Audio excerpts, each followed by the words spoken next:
So I would like to welcome all of you to this webinar here where we want to present the models and the assumptions that has been performed by the expert group for mathematical modeling on COVID-19. My name is Jakob Stoustrup. I am a senior doctor at the Statens Serum Institute in Copenhagen, and we have been tasked to do these, to set up the modeling team. So just to give you a few words of information on the setup of the team.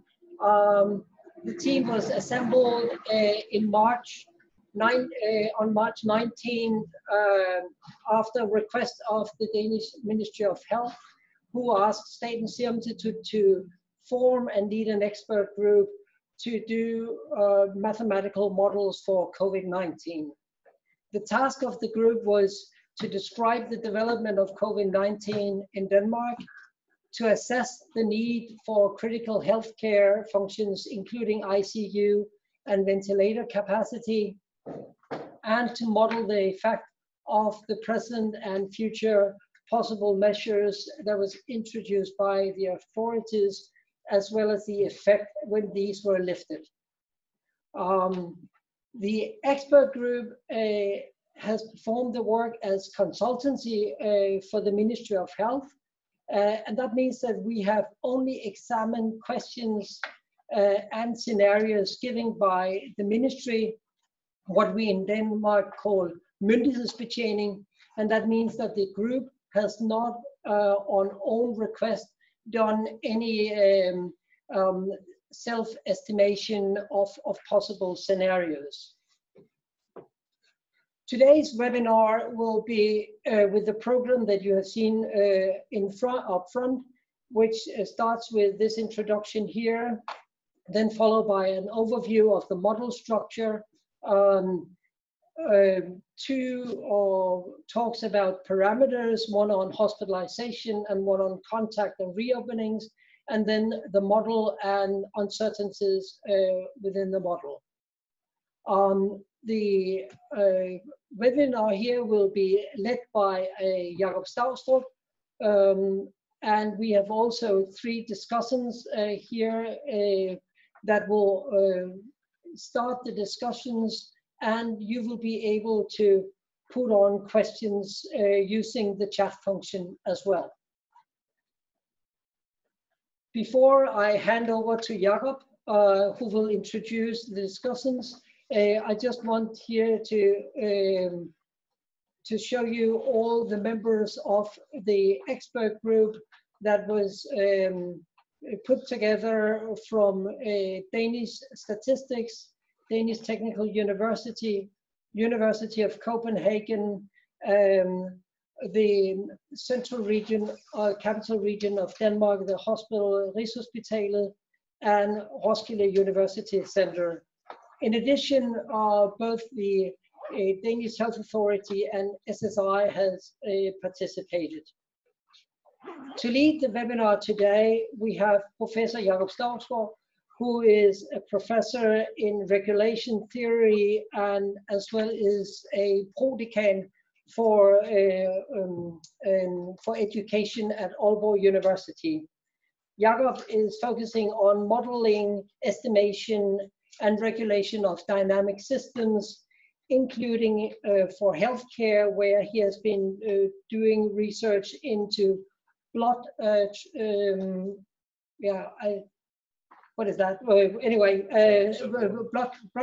blood flow in the brain, as well as diabetes. So with no further ado, I would like to hand over the mic to Jakob, and who will lead the rest of the day. Very welcome to all of you. Jakob? Thank you very much, and thanks for the invitation to lead this. I think this is a great opportunity for us all to learn about the models that everybody in Denmark have become aware with in the past months, and that have played a vital role in decisions of a scale that we haven't seen before in Denmark. And today we will meet the persons behind this, and we will also get an opportunity to dive into the details. there's been a lot of interest for the models, and I remember from the Danish journal Politiken that there was I don't recall if it was Søren Brostrøm or Kåre Mølbak, but he was shocked to learn that with dozens of highly educated doctoral degree staff, that nevertheless in this satirical issue, that nevertheless the ordinary Dane was much more competent in talking about models and decisions. So this was in the satirical section of Politiken at Tingeslev. So Brostrøm and Kåre Mølbak had decided to lay off everybody and just have a tape recorder that could let ordinary Danes have their opinion on how to talk about this. But getting serious again. So there's been a lot of talk about Monday trainers, but those are not those that we have today. We have representatives from the Super League today, trainers from the Super League who have been invited to provide criticism, maybe positive, also negative criticism, because it's important that we learn from what we've been going through for science, and may, God forbid, should we be in a similar situation again, it's important that we learn.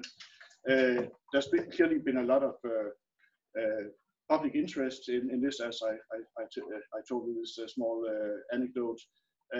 There's been a lot of political interest and so on, and there will these are also discussions that I know that everyone here are willing to engage in, but as Tolkien writes, that day will not be this day. Today is dedicated to science. We will discuss the model in detail and have scientific comments about the model, how it was used, what could have been used instead, and so on. So I'm underlining this because we are inviting. We hope that all of those of you who are online will be active in the chat. So you are logged into Zoom, and in the lower bottom there's a small bubble which you can click, which will open a chat, and here you can write questions that I will receive and paraphrase in the audience here to the panel and to the participants of the group.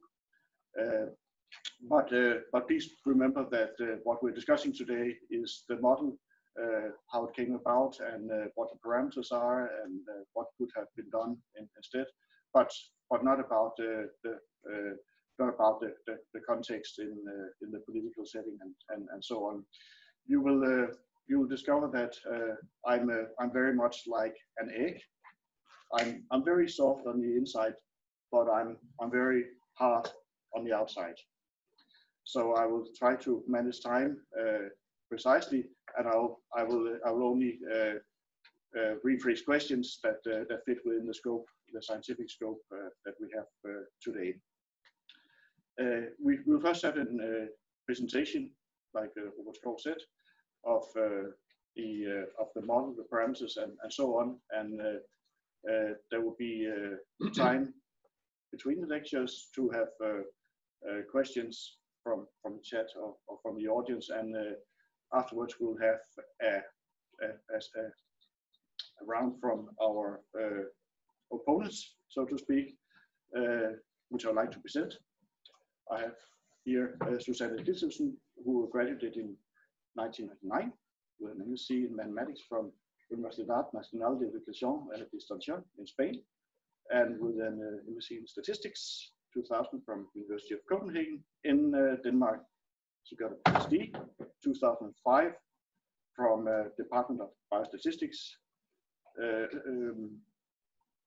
in University of Copenhagen, and is now a professor of statistics, stochastic models in biology at the Department of Mathematical Sciences, University of Copenhagen. Published more than 70 papers, and is elected as a member of the Royal Danish Academy Sciences and letters in 2016. She holds several honorary positions. I can't go through them all. Her major fields of research are statistical inference for stochastic processes, computational neuroscience, mathematical modeling of physiological dynamics, and marine mammals behavior.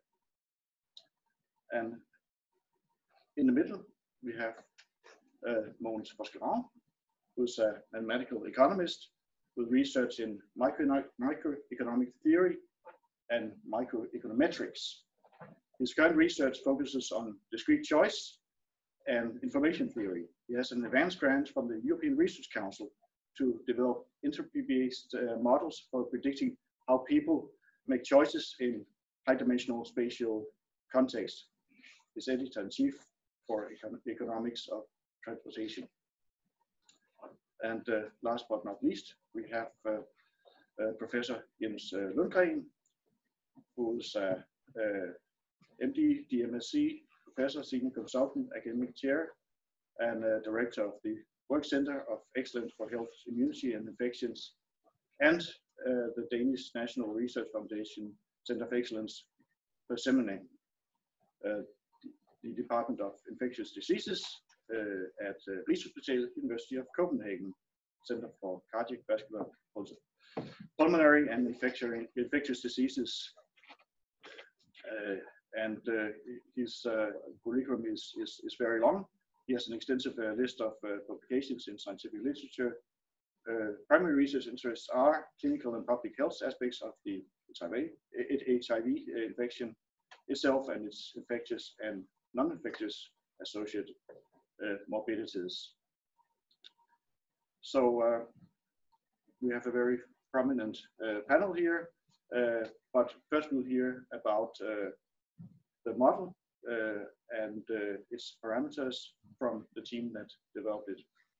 Please.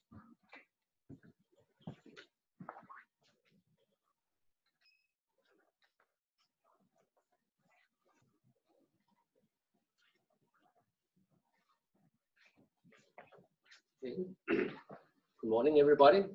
My name is Kåre Græsbøl. I'm a senior researcher at the DTU Compute.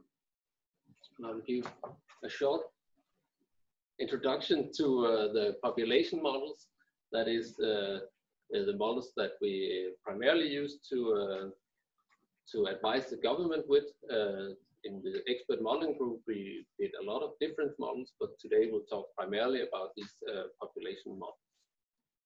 Okay, so now we'll just give a short overview, and then after that, we'll go into the details about some of the parameters, and then in the end, we'll sort of package the whole thing together again and talk about how all these things play together in the model. So first, overall, I'll just recap what Robert said, that the task for this model was to predict the required number of hospital beds for regular and intensive care patients with COVID in Denmark, and given a number of different future scenarios as defined by the authorities. Okay, so the task is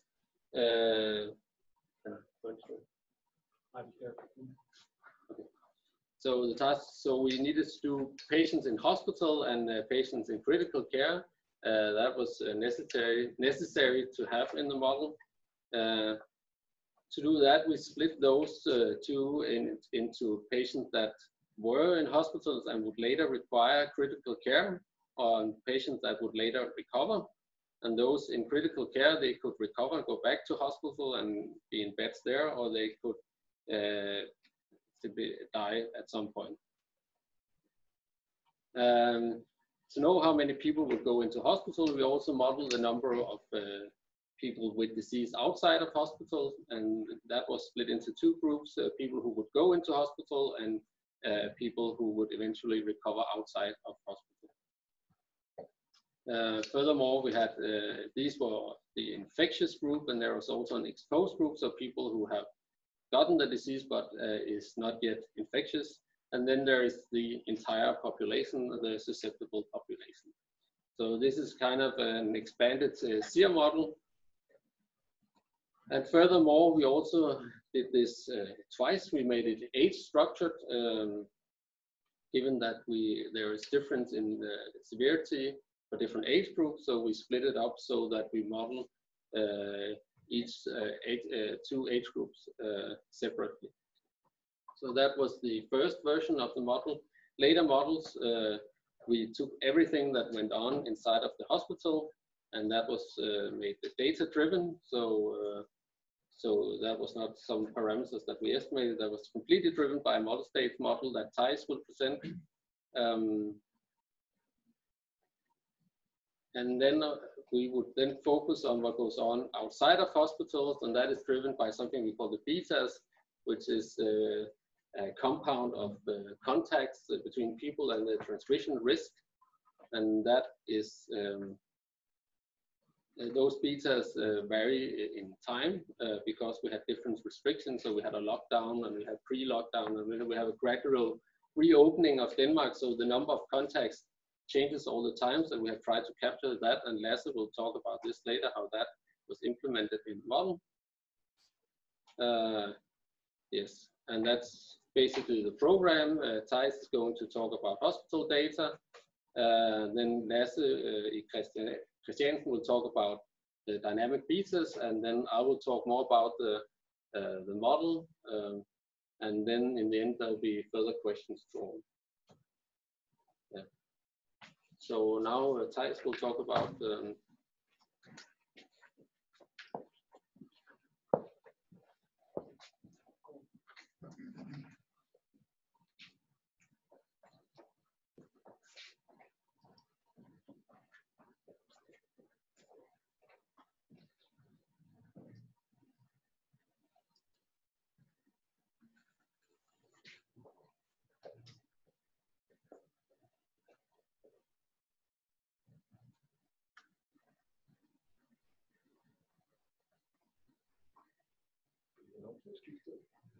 one moment, just change it. Why can't I change?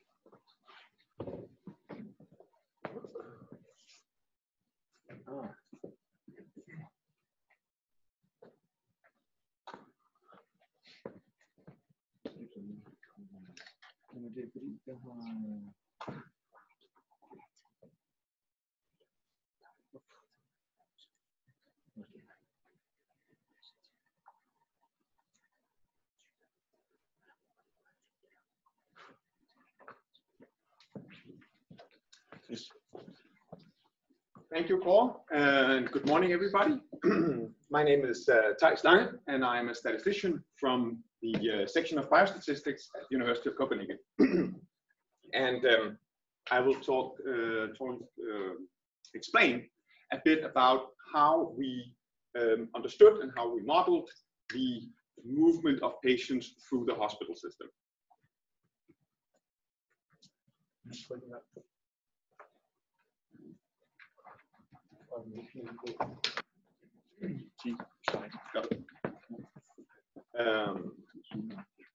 All right.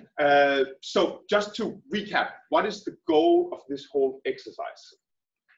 The goal is to be able to predict what is the length of time, how many days, bed days, will each patient admitted to hospital take up, either in intensive care or in a regular ward.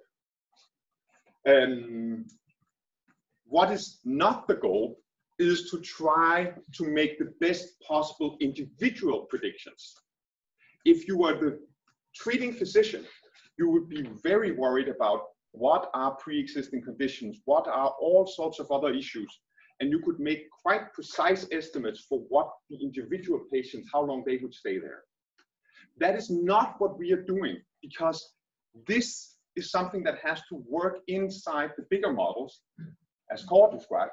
And in the future, when we are trying to use this for prediction purposes, we would not know the treatment history of the patients. We would simply know a male below 60, for instance, is admitted. What is that person's expected duration at hospital? So this is quite important for why the methods were chosen as they were, because this was the goal. This was what they were supposed to fix. And what I will do is first I will run through some of what is the challenge, how did we address it, and then I'll go a little bit into the results towards the end. So what does a hospital trajectory look like? Well, the first one up here is an example. So we have a patient, 75-year-old male from Copenhagen, admitted at the ICU on the 2nd of April, then transfers to a regular bed on the 5th of April, back to the 9th of April, back to the ICU, and the person dies on the 22nd. But you also have another patient, admitted to regular hospital on the 5th of May, transferred to the ICU, then back to a regular bed, and then we actually hit today, and the patient is still there. That is that second kind of patients. That is the whole reason why we need more advanced models. If we only had the first kind of models, everything could essentially be done by simply counting up how many days were the patients in each type, and we would be over and done. But, and this was in particular true when we started, we had loads and loads of patients who are still in hospital. They need to be accounted for, and they need to be accounted for in the right way. Otherwise, you are running the risk of underestimating how long time people actually are in hospital if you just do sort of raw averages. So as always, when you analyze data, do statistics, you have to put up some simplified mathematical framework for the reality.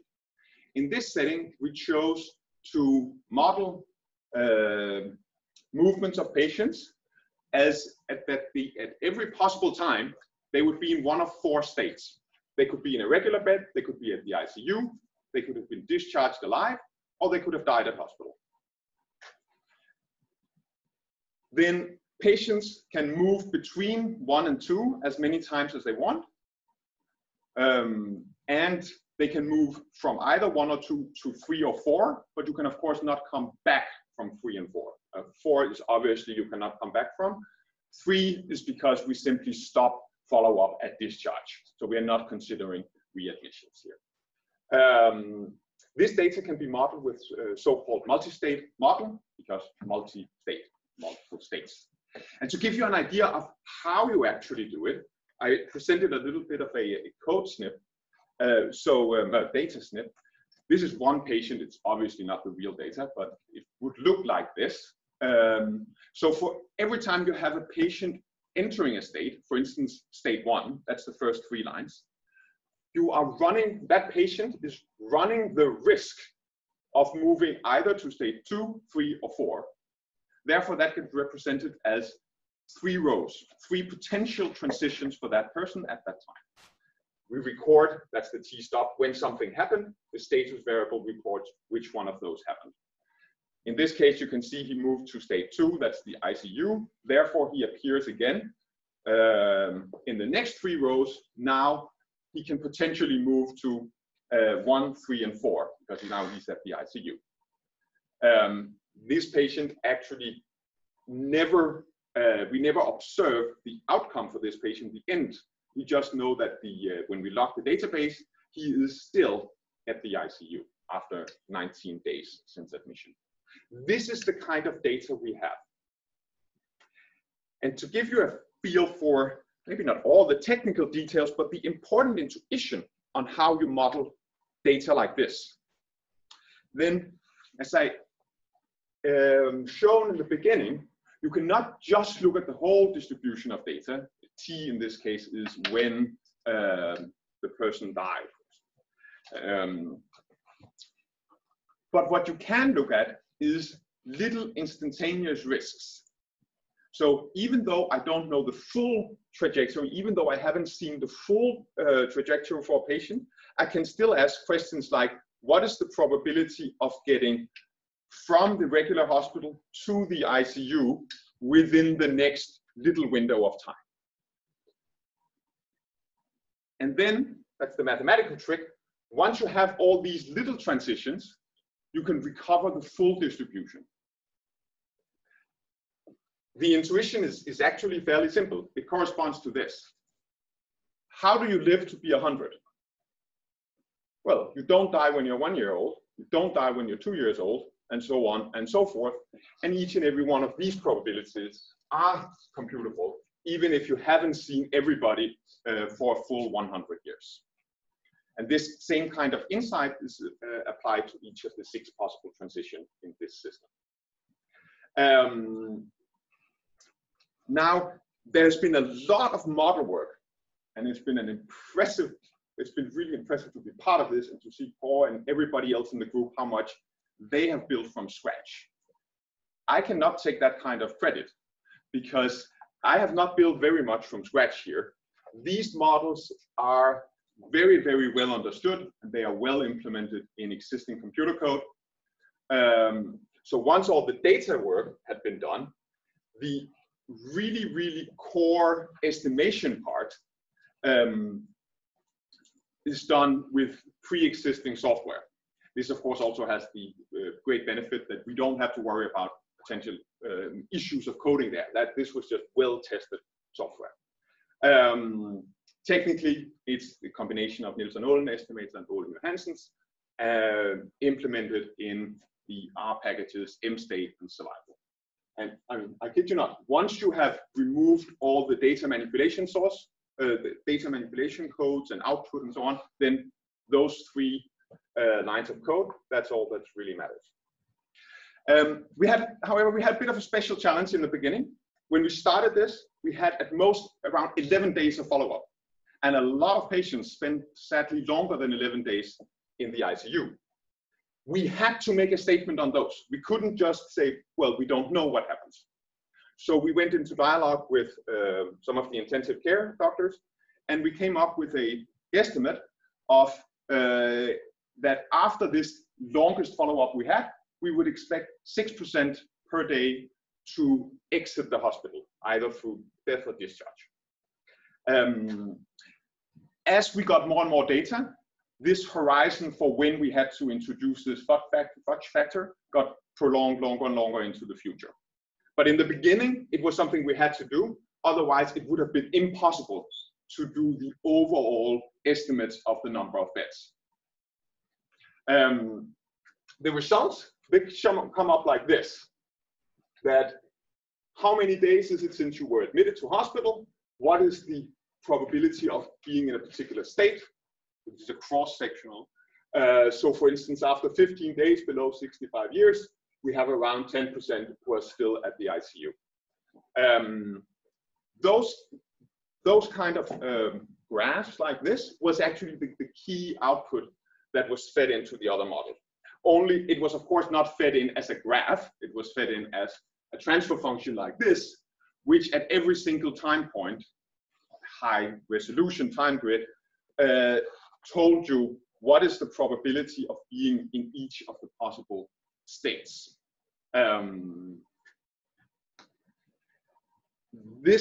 it's done age stratified, so it's sort of fitted with the model structure of the rest. So you could use this simply to transfer if the larger disease model said a person is admitted to hospital, we could use these transfer functions to say how many hospital beds will then take. A few more, slightly more advanced remarks. Estimation uncertainty. This is as I said, well understood models, and they actually provide estimates of uncertainty. We didn't use those directly because the model uncertainty derived from these implementations is what if the population stayed exactly the same? Our concern was more that there is potential for changes of the population over time. The patient mix might change. And for those reasons, we took the point estimates from this whole data-driven approach, and then we added some literature-based Bayesian priors on those estimates when they were fed into the more advanced models. I also think that in this particular setting, the traditional confidence interval is actually 95% confidence interval doesn't really fit with the kind of uncertainty you want to capture. But that probably gets a little too philosophical for this point. What else are we doing? We are consistently surveilling if we need to stratify the models further. Of course, this stratification, again, as I said, has to match stratification in the bigger disease progression models. But we were using parametric models for this, Cox type for each transition. That is, for instance, to estimate, are the hazards starting to diverge radically between regions, stuff like that. Time, is it actually a new patient mix we're seeing? So how did we actually do? At this point, we can actually start to assess that. When we did that the first time, mid-March, we had 517 patients admitted. We had at most 11 days follow-up. 243 of those patients were actually complete. The data that is used in the technical appendix, which has been published, that was drawn at the end of April. At that point, we had slightly under 1,300 patients, more than 1,000 complete. And up here, you see the first prediction, the very first prediction, and then what we had now that we have not full follow-up, but something that's getting really, really close. And you see, for instance, for the under 60-year-olds, average days in the ICU bed, we initially predicted 22. It turned out to be 17. That was the 18. That was probably the worst of them. For the average days in regular bed, 4.8 versus 4.9 versus 5.6. Good or bad? I don't know. It was probably, to be honest, it was better than I had expected, given how little data we had at that point. But of course, with this, I actually finished what I wanted to say. I am dying to hear what other people have to say. So.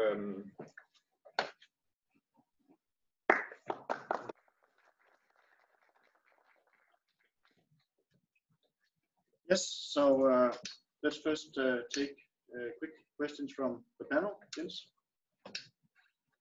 Thank you. This was very interesting. Have been worked on the ground. There's a few things I want to just tell you about in terms of to inform your model. The first is that not everybody with COVID-19 who died actually died in hospital. So that's an important assumption that is being made, that they only die in ICU in your model, because that's not the reality. Either because they're not admitted to hospital to begin with, or that they are admitted to the medical ward, but it's actually not transferred.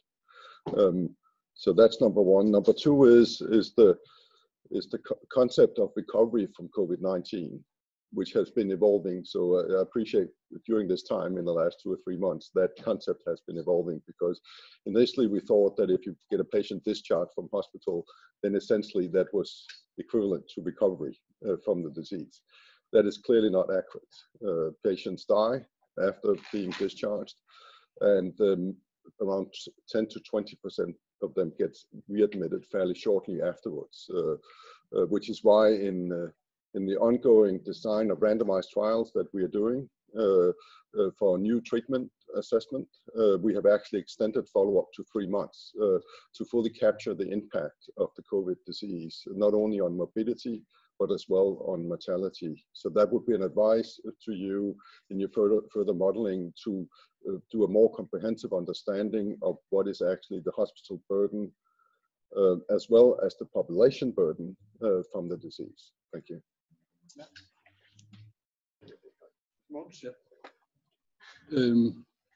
I think this looks nice. It's a nice model.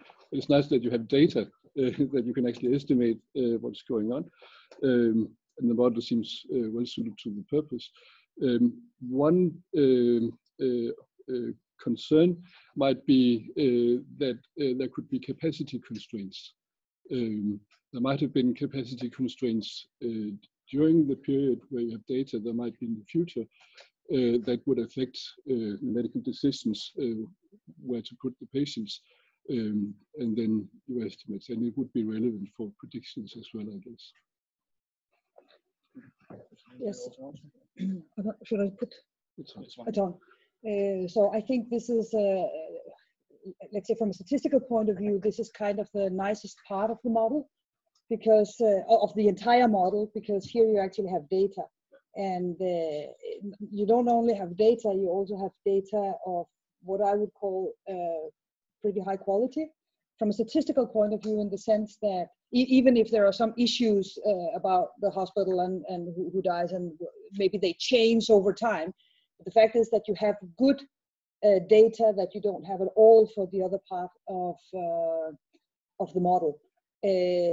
Of course, just regarding to this about people that might die without ever being admitted to the hospital, in a certain sense, of course, this is important for population, for the population, but not if you want to estimate the burden on the hospital, because those that die outside hospital will never be a burden on the hospital. It might then be that something changed, and of course, the good thing about this model is that you might be able to adapt it very fast to new types of data. I don't really understand this thing about not wanting to transfer any of the uncertainty estimation that you have to the other part. I understand the point about not wanting to use the confidence interval, but you also estimate the variability among how long time people are in the hospital, and then you just transfer the mean, I think, or maybe the median. No, the whole trans function. The whole, oh, you use the whole entire. function. So you use the distribution. Yeah, okay, yes. then that's fine. That's fine. Okay. Yeah. Yeah, I think we should give Thijs an opportunity to answer to these three. Then I have some questions from the chat, and that's probably what will make all the break. Yeah, thank you for your questions. First, a few clarifying one. The model does admit for dying from any state. So you can also go from the regular ward to death.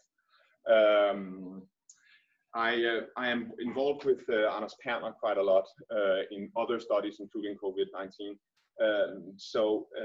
From the intensive care at Rigshospitalet. And I'm trying to keep discussing with him if the clinical practices are evolving. That's also a little bit of the question about capacity. It's been something I was worried, or we were worried about from the beginning. Could the transition start on, and the states essentially start to disintegrate? And Anders' judgment was, if the epidemic had gone through the roof, what is an intensive care unit would have ceased to exist in a regular sense, because it would have been hard to say, when are you at that, if we hammer into capacity constraints. We never did that.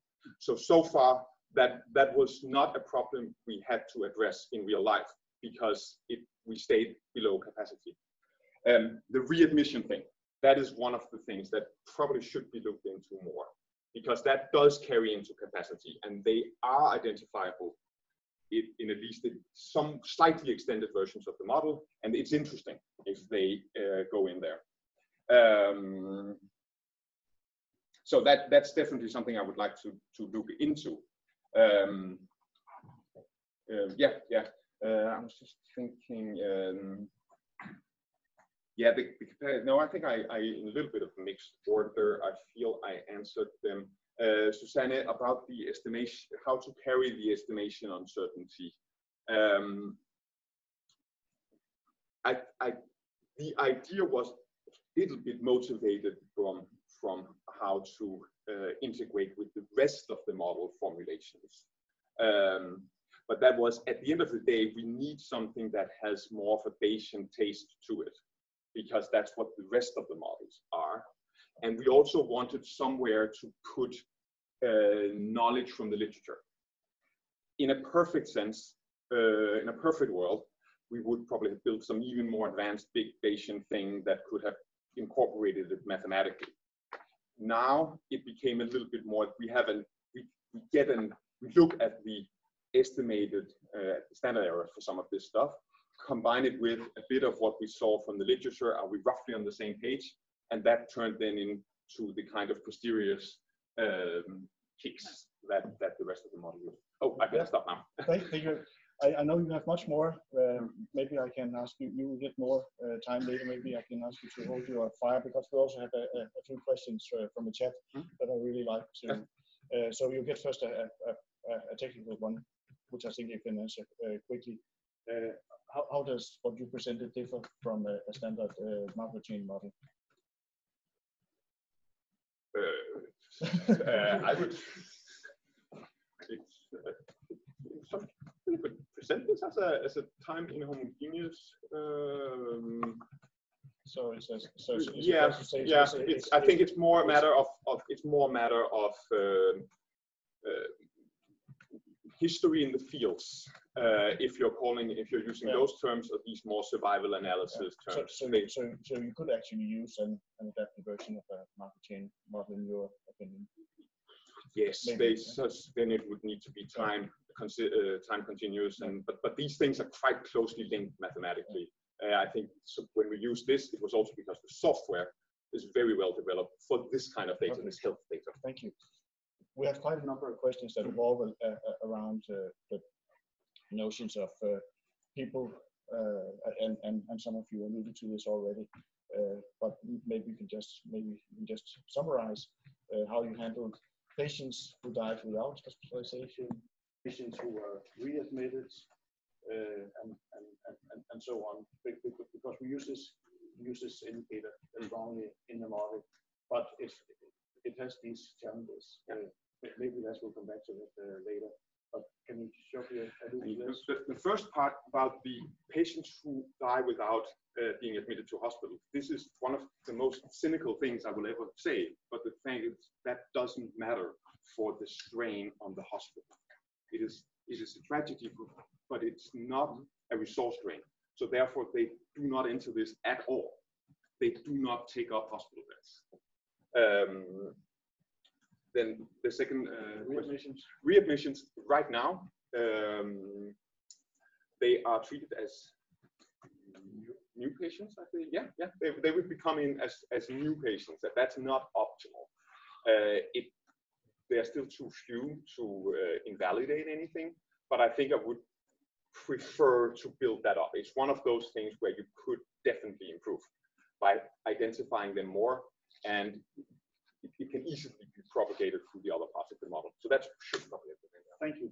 We have a couple of questions, last one before the break, that evolve around the topic of a Danish context, because clearly everything is different in individual countries, and you clearly model this in a Danish context. But how does this compare to what was done in similar studies abroad? Are the studies similar? Was there any lessons learned from? Some of the summary statistics we got, we of course compared to sort of get reality checks on other countries. The precise methodology, I actually doubt that. Well, I haven't seen this done many other places, and there you have to remember that we have so special data in Denmark. The ability to just get this almost live at the exact date nationwide, that's not something they just do in the US. So therefore, how they do that part of their model, that wouldn't really inform us. Denmark is special in that sense. Okay, thank you. And I think Jens, Jens Lundgren has a comment we can just fit in. No, I wrote it in the chat instead, but my point is that you should be aware of using the early data to predict the future, given the fact that in March there was many patients who was not aware of the signals, the warning signals, and therefore came into hospital too late and therefore admitted directly to ICU. That trend is clearly changing as we have been able to, quote unquote, educate the population of getting into the hospital earlier. So you just should be aware of rely too much on the early data for March and April as you are using the model in the future, because that trend has changed. There's also things we can do in the medical ward that prevents progression to ICU as well that needs to be thought into it. Thank you. We have a version of the code that's also being used where we are only using those early admissions to get an idea of the tail. because that's they're the only people we know who have been there a long time. So we need them for that. But we have started to fade them out of the initial part. That's one of the nice things about the multi-state model. You can do stuff like that, sort of mix and match. Thank you. It's a good comment. Thank you very much. We are entering a break. There are more questions, but there will be opportunities later. Thank you to all of those of you who are online. We are very happy that you are participating, and we also welcome those of you who are active on the chat. We welcome questions from everyone. We welcome all kinds of questions as long as they evolve around the model and how it was developed and how it should be understood. So with this, a 10-minute break. We'll resume at 10:10 Danish time. Thank you.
All right, welcome back. Next presentation is by Lasse Engbo Christiansen and will be about parameters, contacts, and openings. Please. Thank you very much, Jakob. So, as said, we're talking about parameters because, well, in the model, we need some parameters. And as Cora was presenting earlier on, we have these betas that is basically the risk of being infected given that some are infectious. So that's the betas that we will talk about the next roughly 15 minutes. So first of all, I assume most of you have seen these slides before. It's about contact. It's about reducing the risk of transmission from one person to another.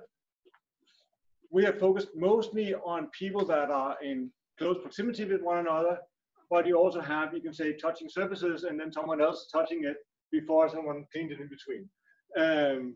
But our main focus is on, you can say, proximity. And we don't have good data for that on a daily setting, but we do have other international studies. The largest one is the BBC pandemic study that was performed in 2018 and included roughly 40,000 people that reported how many contacts did they have during a particular day. They were classified into contacts at home, contacts at school, and contacts at work, and then remaining contacts from the community, that being transport, leisure, shopping, and a lot of other things. What we've done is the same as they've done in their study, namely to use the number of physical contacts where you touch one another plus 1/5 of the conversational contacts. And you say, well, why so few of the conversational? Well, because the definition of a conversation is sharing 3 words with one another. We kind of say that you need to spend more time together to actually pose a significant risk. And this is one of the things that we don't know. In other situations, we could make controlled experiments with dose and so forth, but we don't have that in this setting. And of course, these contacts is, you can say, during normal times without an epidemic going on or pandemic. Just to explain, from one of these contact matrices, if you look at the 35 to 39-year-olds, their contacts from this age group, then their predominant contacts are to people of their own age or to kids. Could likely be their own kids, but that's how we look at this. So we look at each column and we look at, from this, how are those contacts distributed to the various other age groups. Now, what really happened in Denmark was on March 11 that Denmark was shutting down. Actually, I think I spoke to many people, and we actually, looking back to the days before that, we already started acting differently. I don't know how many of you have thought of that, but I remember going to a meeting where we did not shake hands. We just kind of did something with our feet or other things, just because we knew something was growing, and we tried to kind of reduce transmission already at that time. The biggest challenge was to say, how effective were we at actually stopping this transmission? Still seeing an increase in hospitalizations at this time at the end of March. Remember that the modeling group here, we started working on March 19. Some of the first data we got was from Google, showing that here we got a reduction in number of people showing up at workplaces of roughly 55%. We also saw that the public transport was kind of going down to like 85% reduction here from the metro in Copenhagen. And we looked at road traffic for major roads around in Denmark, and we saw that larger trucks and mid-sized vans and trucks, they kind of kept running all the way through, except for when there are Easter breaks and other vacations. But then if you look at the ordinary cars, we again see this roughly 50% reduction. Now, the hardest problem was actually before we saw the breakpoint in the number of new arrivals to the hospital, to give a good estimate. What is the effective reproduction number at this point? What we had as an estimate was it should go down by 50% from what it was before. I don't put a number because these numbers are relative to the model used. So it's the effective reduction that is of interest. And given everything else we looked at, then we looked into, well, what is, we go down, close schools, we reduce contacts at work, we have fewer guests in our house, in our homes, we close down a lot of activities in the public spaces, and then we know that on top of that, we also have an effect of people not having the same kind of contacts as they normally would. They would use disinfectants of various kinds everywhere, keep a distance, and all these things that we cannot see in the raw activity measures. So we have to estimate this effect. We call it physical distancing. Some call it social distancing, but it's a much, we prefer the physical part because it's not about not being together, it's about how you're together. And are we continuing to just be close or somewhat apart, or are we actually very good? We used this as a fudge factor to estimate what is needed to get the reduction in the reproduction number that we actually expected at the time. Then in the following time, we have been looking at, this is all the ideas coming from the government and ministry as to all the small elements that could be reopened. So here you have a table showing each row is one, you can say, instrument that could be regulated. And rather than going through all of them, those 11 pages, just one example from the phase 1 reopening, where we open for daycare and 0 to 5th grade school kids. So we say that the school activities for those that are 0 to 9-year-olds, they open 100% because the daycare is considered school in that particular data set. And then for the 10 to 14-year-old, well, only 2-year groups were open, so that accounts to 40% of the 5-year age group that we grouped everything into. And then we took the adult contact in the school part and made that proportional to the number of kids that are active, and added working contact proportional to the number of teachers and other people going to work and meeting those people. So we did the same drill for all of these rows in this table. And of course, we did not just do that on our own, guessing how many people work in every sector. We used a lot of external sources, mostly, you can say, all the other ministries, asking them for the activity, also the increase when we go to the second and third phases. And then we took in data from the Danish statistics to kind of remove uncertainty into most of these activities. So what we then did was to take all the 4 activities, we add them together, and then we look at, first, you can say, what does the normal contact pattern look like? And then during the lockdown, we are down to have a large reduction. And then in the first reopening, we see that the kids are starting to be back. And in the extended second reopening, we see that, you can say, also the older kids are starting to be active, but we see also still that there is a long way to the normal society. This is assuming the, you can say, the physical distancing that we had in the beginning.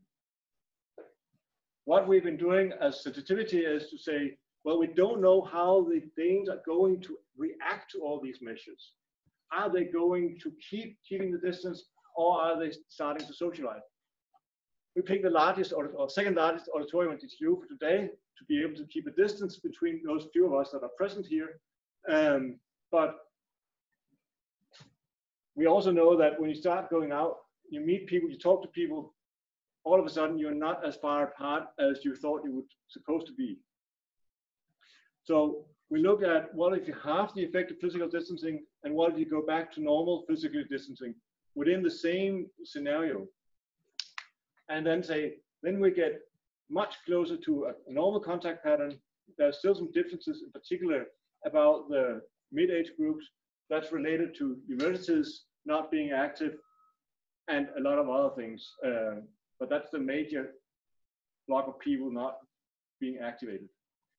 Now, this was done in 5-year age groups, but as we heard earlier, the model is split into only 2 age groups to reduce the number of parameters. Carl will say much more about that. So what we had to do was to combine the age groups. What we basically did was to scale back to the number of not contact per individual, but contact per combination of age groups. Then we have those counts, we add those counts for the different groups that we want to merge, and then we again divide by the proportion or number of individuals in that new combined age group. Then we are back to say how many contacts are there per individual in this age group.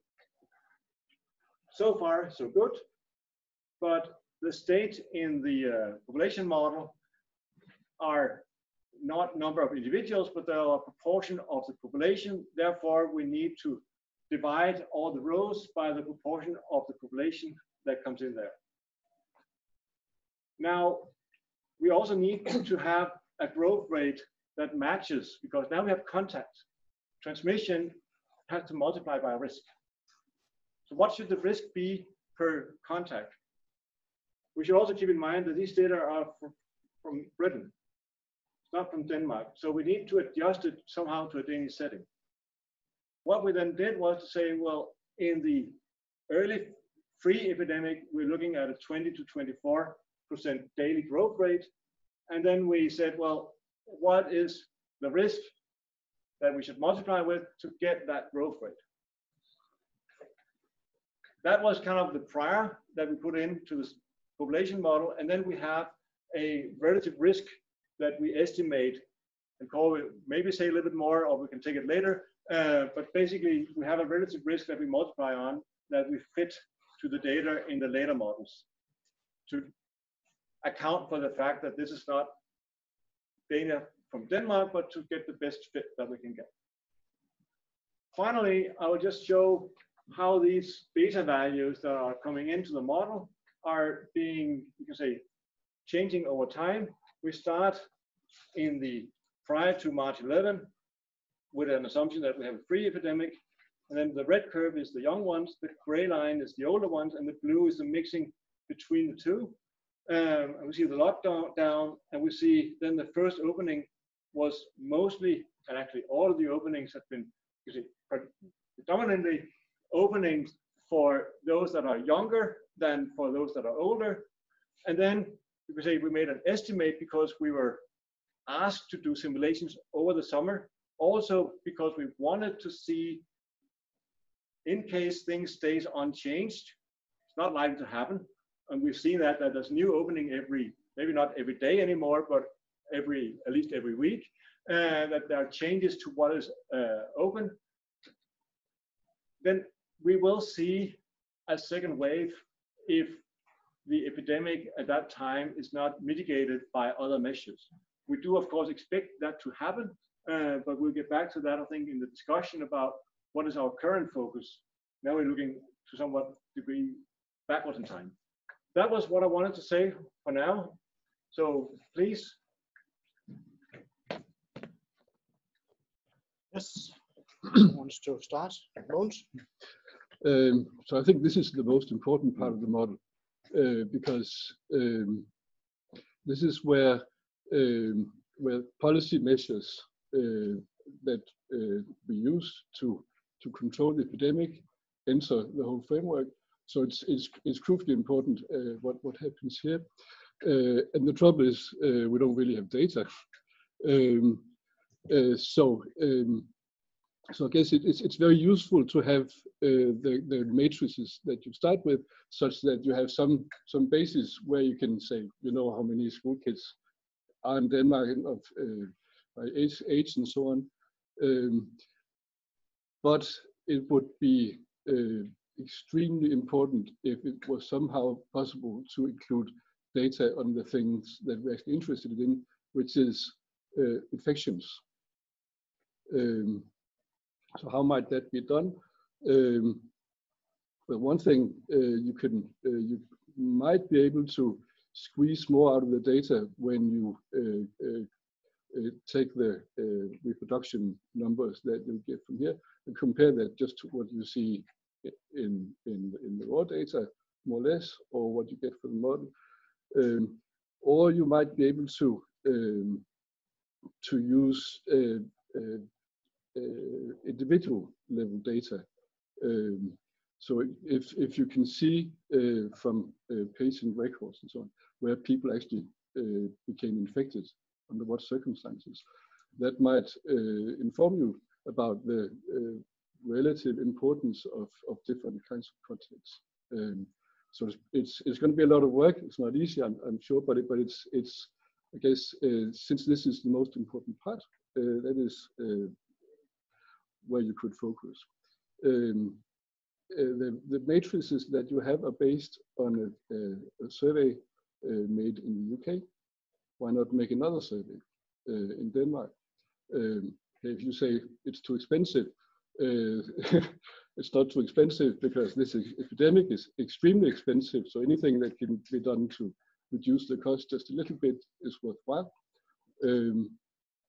So I think really this is where you should invest everything that you have and can get from higher powers. Yeah, that's it. Jens and then Susanne. Yeah, so I completely agree. These numbers, because they're not estimates, these are numbers. These numbers that you pour into the model are extremely important for the results that you get. And I have various issues with this. So you use this study from the BBC. I haven't read the original paper, but I saw the documentary.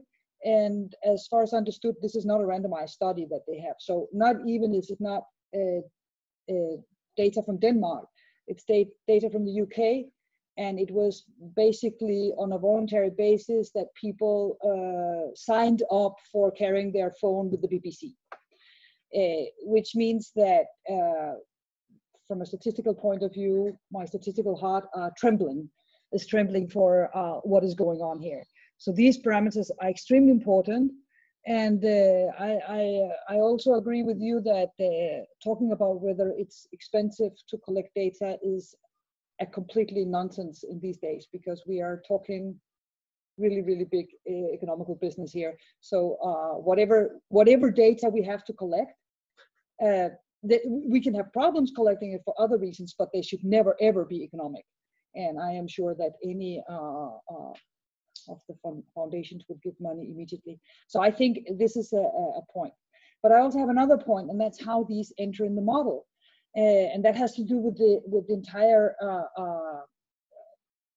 idea of how this model is, because it's you assume a well-mixed population, let's say. So you assume that everything are behaving equally. And that means that if you're within one age group and you have this contact pattern, it means that a 5-year-old child in Brøndshøj will have the same probability of hitting a 5-year-old child in Northern Jutland that it has to meet the one in his own class or her own class. So, and I understand why you do this kind of model, but it's really, really, I think that the basic assumption of this well-mixed population, and the fact that the model are talking about averages as such, can really become a problem when the population is not that big, and we don't have such a big population, especially not because you, as you should, split up the model in regions, in age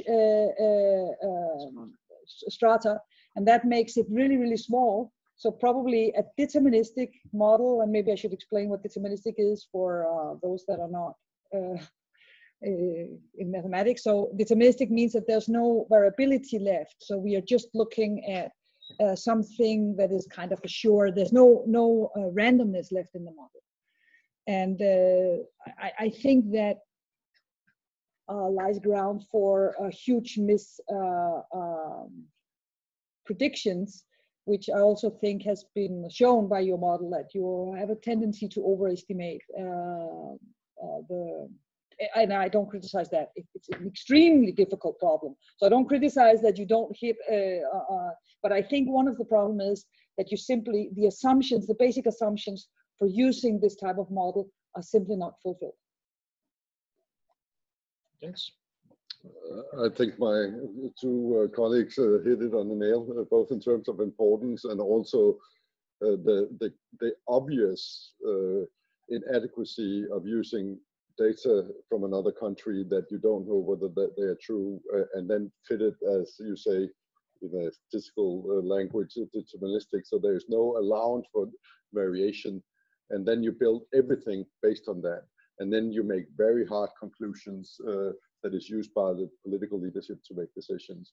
I think, if anything, that's really something you need to fix up, because that's, for a variety of reasons, which you have also outlined, is a major shortcoming to the model, and therefore the over reliance on the model has not been clearly articulated so far. And I think that's a lesson learned that I think you should really take on board. And also, if I can just add to what was said, that being a more simple-minded person from my background, I would just like to understand, with the assumptions that you made, how much do you actually explain the actual observed dynamic that has been seen in the country, in a sense that have you actually any reliability that the contact patterns that your model is actually sort of explaining what actually happened. And that's a difficult question, but I think that's in the end of the day, that's of course what we want to see achieved. And I agree that's very complicated, but that's in the end of the day what we're here for, right? Because this is not an academic exercise. This is actually to help the country to deal with a pandemic using reliable instruments. And I don't think we have those reliable instruments at the moment. Thank you. Thank you very much. That was a long range of questions. And please answer quickly, because we also I'll try from the chat. to do things very short. I fully agree with your point, Jens, at the end. On the long end, we need to know what was actually explained. One of the reasons why we also merge age groups is exactly also to say that, I mean, how to transfer things. Are people a little bit older or so in England when they get kids and all those things? But by reducing the number of age groups, we actually, you could say, reduce the uncertainty on this. And then what we do, which is maybe not too transparent, is Cole will get into the detail about this. But we have these betas that I just showed you evolving over time. But what we do is that we bootstrap parameters around that to try to compensate for the fact that we don't know exactly what they are. So that's one attempt to try to mitigate the uncertainty into this.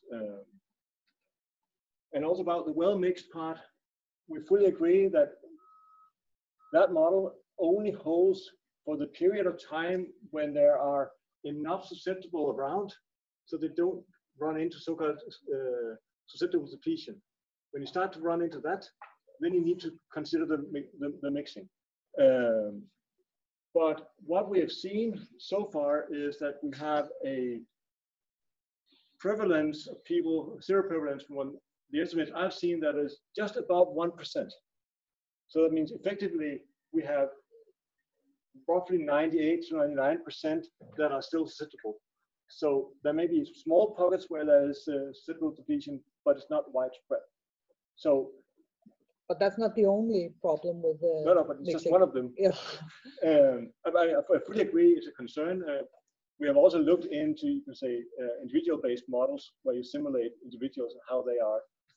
It's just not been in the reports, but that's in the working. And also, we looked at a lot of different models also to compensate for having stochasticity in the actual process of the disease spread as well. Yeah. Because we are fully agree that it is a stochastic process in practice. And we are also, as we wrote, I think most predominantly in the last report, saying that now that we have so few infected, the statistic model is not the best tool anymore.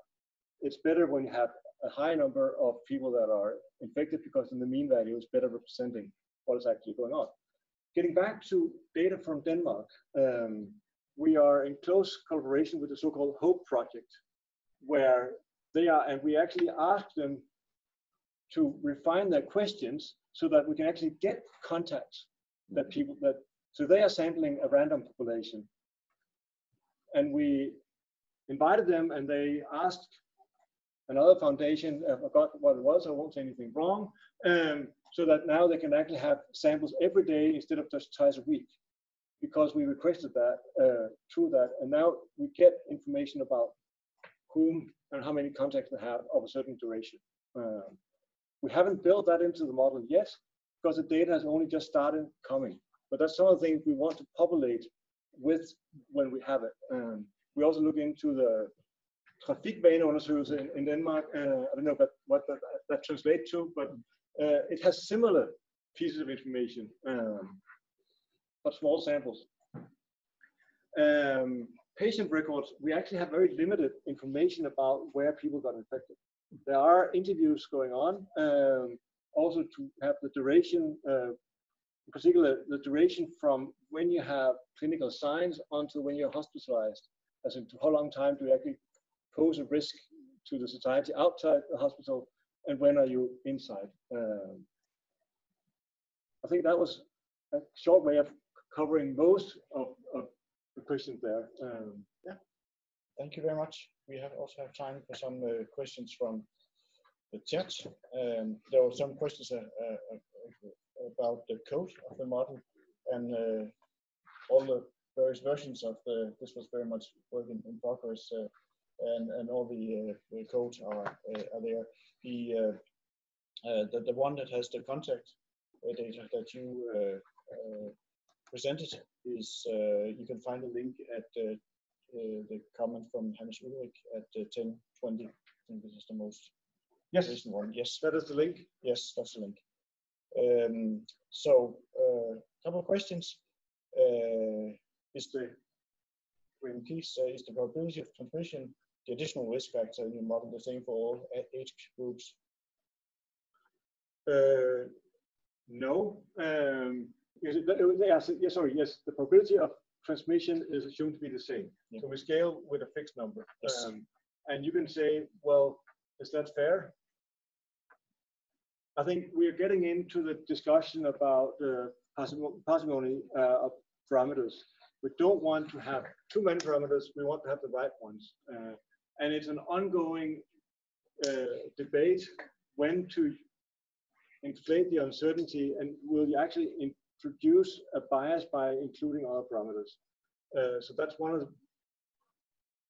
the many things we would like to do if we have more data to support it. Let me put it that way. Right now, I don't have the data to support it, so I prefer not to do it for now. But all these questions are welcome, and we will of course look into it. We also discussed some details in the break. The challenge, I think, for us is, when is there sufficient qualitative evidence so that we can actually build it into the models in a reasonable way? What unit is beta measured in? So the betas are in, it's relative to the proportion of the population, and it's per day. It's a time scale for it. Great. In the SSI report, you mentioned that you're using the largest eigenvalue of the contact matrix. You didn't mention this here. Can you elaborate? Yes. Basically, when you just look at it, you can look at it as a Markov chain, and then you look at the, to get back to a question from the last session, basically the same story, that you can find a maximum eigenvalue, and then that is going to be the growth rate of the epidemic if you have it unmitigated with that. Uwe, you want to add something to it? So that's the very short version of it. But we did not use this particular eigenvalues in the model because we used it in the reduced age groups to 2 age groups. That's what in the model. And what we do see here is that when we have these very fine age groups, we get some patterns where I say, as Susanne said, well, within the 5-year-olds, all of a sudden, if you do models like that, you will get susceptible depletion very quickly within a particular age group in the local neighborhood. But when you do it, say, on a larger age group, then you do not effectively get into that as much. But of course, you do some averaging. You win some and you lose some. Why don't you have a beta contribution from the exposed individuals that are incubated before they either become symptomatic or asymptomatically infected? Yes, Steen believes that they also spread the virus in the last part of the incubation period. That's a very good question to get clarified, because when we have the I state in the model, it's not that they have clinical signs, it's that they are infectious. So the exposed is a latent phase, it's the duration from they get infected until they start infecting. And then it's correct that you can say most people will infect sometime before they have clinical signs. Some say 1 day, some say maybe up to 2 days. That varies. As all these things, there's a lot of biological variability. And a very high-level question from Mikkel. Are your models too complicated? Could you have got faster, easier results from much simpler models?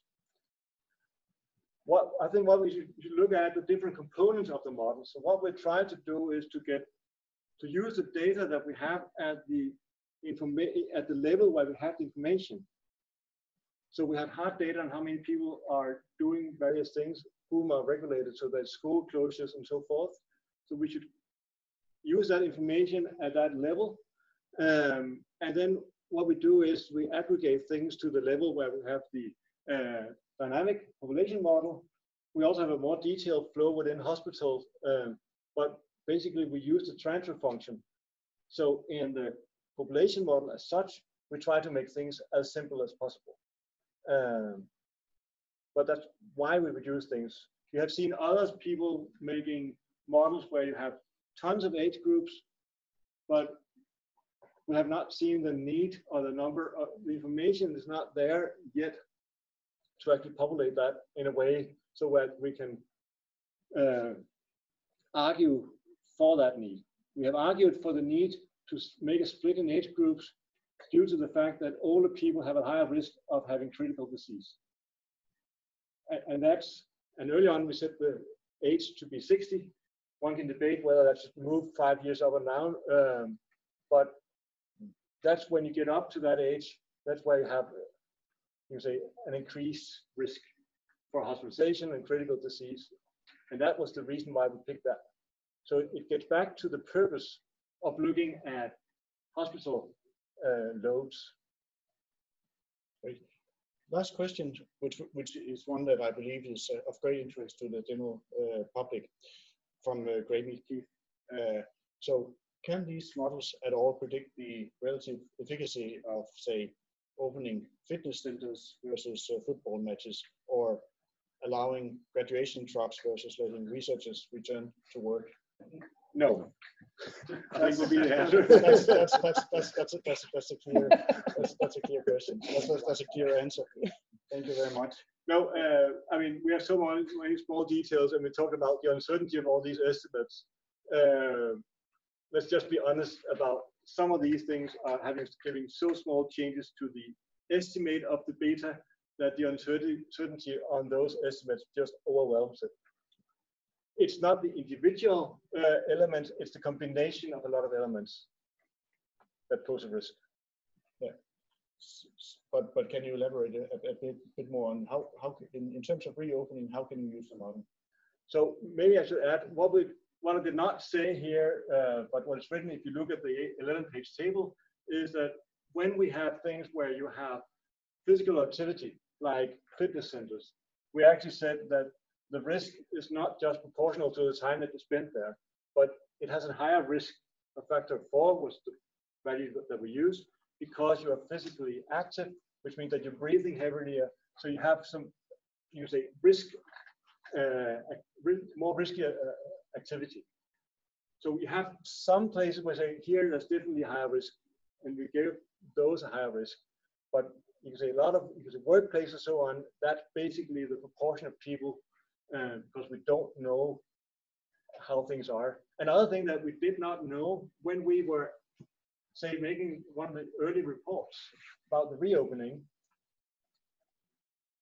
we did not know, you can say, guidelines and so on. We have been saying that kids are kids and so forth, because we find that kids are also behaving as kids. There was one question that we did not answer actually so well from here about the mixing and not being able to go, you can say, as far down in the numbers as we have seen. I think Cole will get back to that as well earlier in the end. Yes, thank you very much. Thank you. And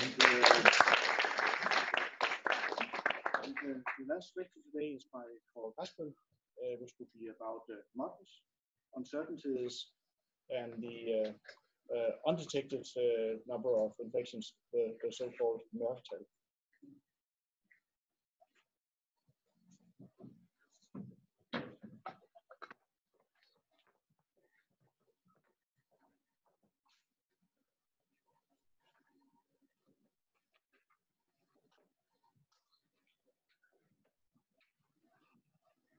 Yes, so hi again.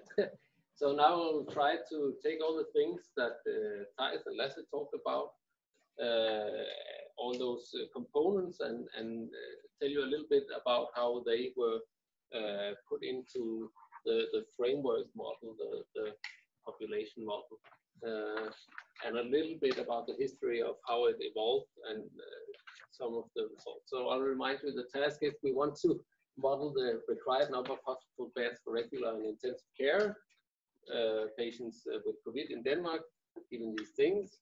So I will talk about the model type, the structures here, why we split it into regional models, a little bit about how we're handling uncertainty by bootstrapping.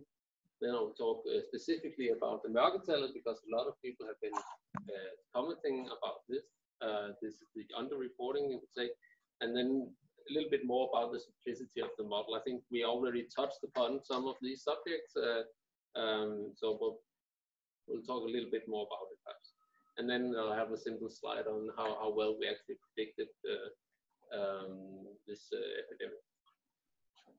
Okay, so this was the model structure I showed you earlier. It's an expanded SEER. This was only used in the very first model. Very quickly, we went on to add a lot of extra boxes. You may say a lot of extra stages here in the exponential phase and the infectious stage. This does not add a lot of extra parameters. What it does is that it changes the waiting time. So, for instance, if we only have one E stage, so the first model, the fraction that becomes infections from the time they get the disease, then most people will become infectious immediately after actually acquiring the disease. This does perhaps not represent the biological process, so we introduce these extra boxes to make this gamma distributed. So instead of being infectious at the very beginning that you get the disease, most people will become infectious after some time. And also the tail will be lower here, so there's a lower probability that will be a long time before you start being infectious. So that was the reason for doing more of these boxes. Okay, then we already talked about the age structure. We have two age populations in the model, those below 60 and those above 60. And the reason we chose to do that was because there's a very different risk of going to hospital in these two groups. And as we said before, we only did two groups because, especially at the beginning, we did not have a lot of data on. So we could only do two groups. We couldn't do 10 groups. And I would still say it would be very difficult to do many age groups, especially because there's not a very young people being coming into hospital. So all these arrows here, they represent a simple rate, and you can find the equations in the technical appendix. It's very simple rates. The only ones who are not simple rates are the probability of acquiring the disease, and that's what Lasse talked about. We have these betas here that says something about the risk of transferring disease between young people or from old people to young people, and between old people and from young people to old people. And this is the most complex part of the model, and the rest of the transitions are simple rates. Then there's a lot of parameters in the model, other parameters than the betas. And these can also be found at this web app, and we can also be downloaded from the repository, the GitHub repository, where all the source code is available. In this year, you can see there are 23 plus 4, 27 parameters in the original model. And then the newer models, we reduce that number of parameters dramatically down to around 10, I think, by using TIES, a multi-stage model.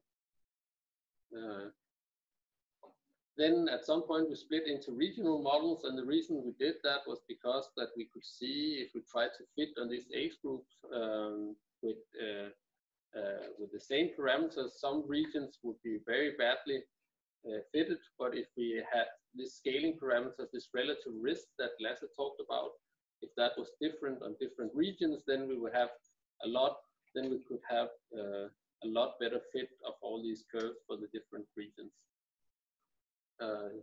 Specifically the regions where there was not a lot of infected people. And so we had, and we think that has to do with the difference in population density and I mean, how many people use public transportation and general how close people live to each other. But we saw that it was a good idea to do.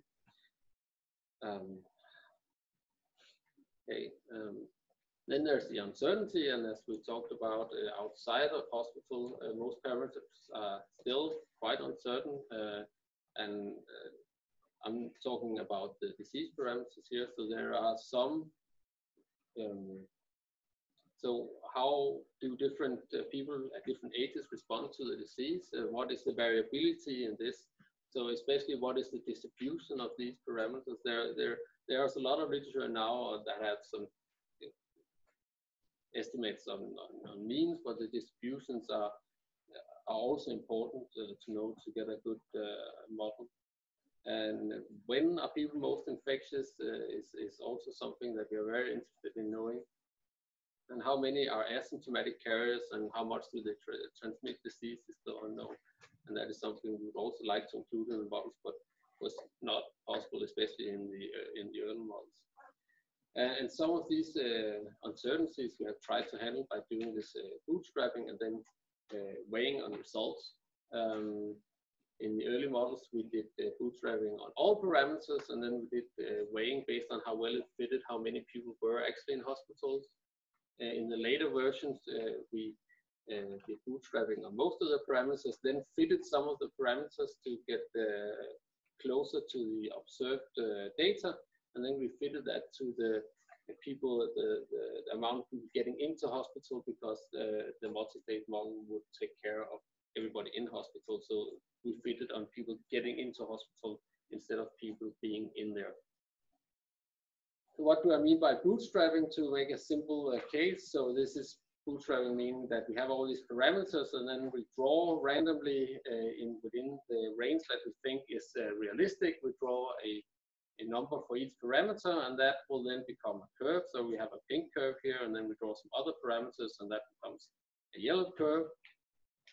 And then we weigh these based on how well they fit the actual data, and then we can use that weighing to get a prediction in the future. Okay. Then there is mørketallet, or the underreporting. I should say that mørketallet is not a parameter. in the population model.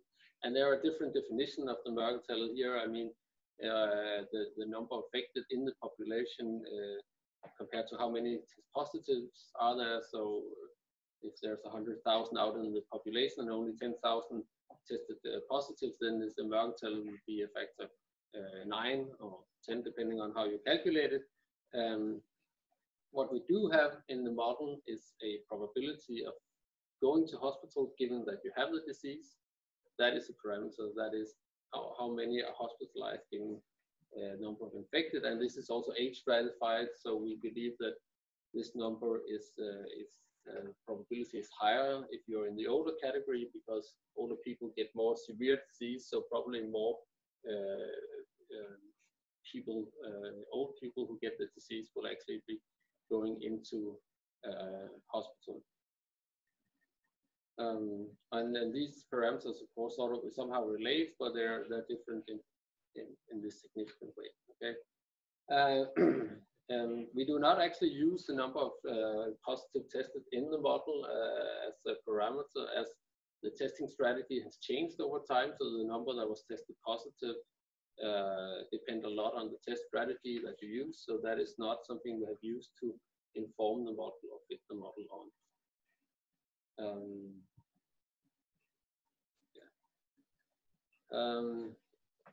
As you said, we talked a lot about, we tried to keep this model as simple as possible, and that also means that we're not included a number of theories of how COVID spread, as discussed in public. This could be a super spreading, and the reason we have not implemented this explicitly is that when we do this kind of average approach that we have done here, we will hopefully get small errors.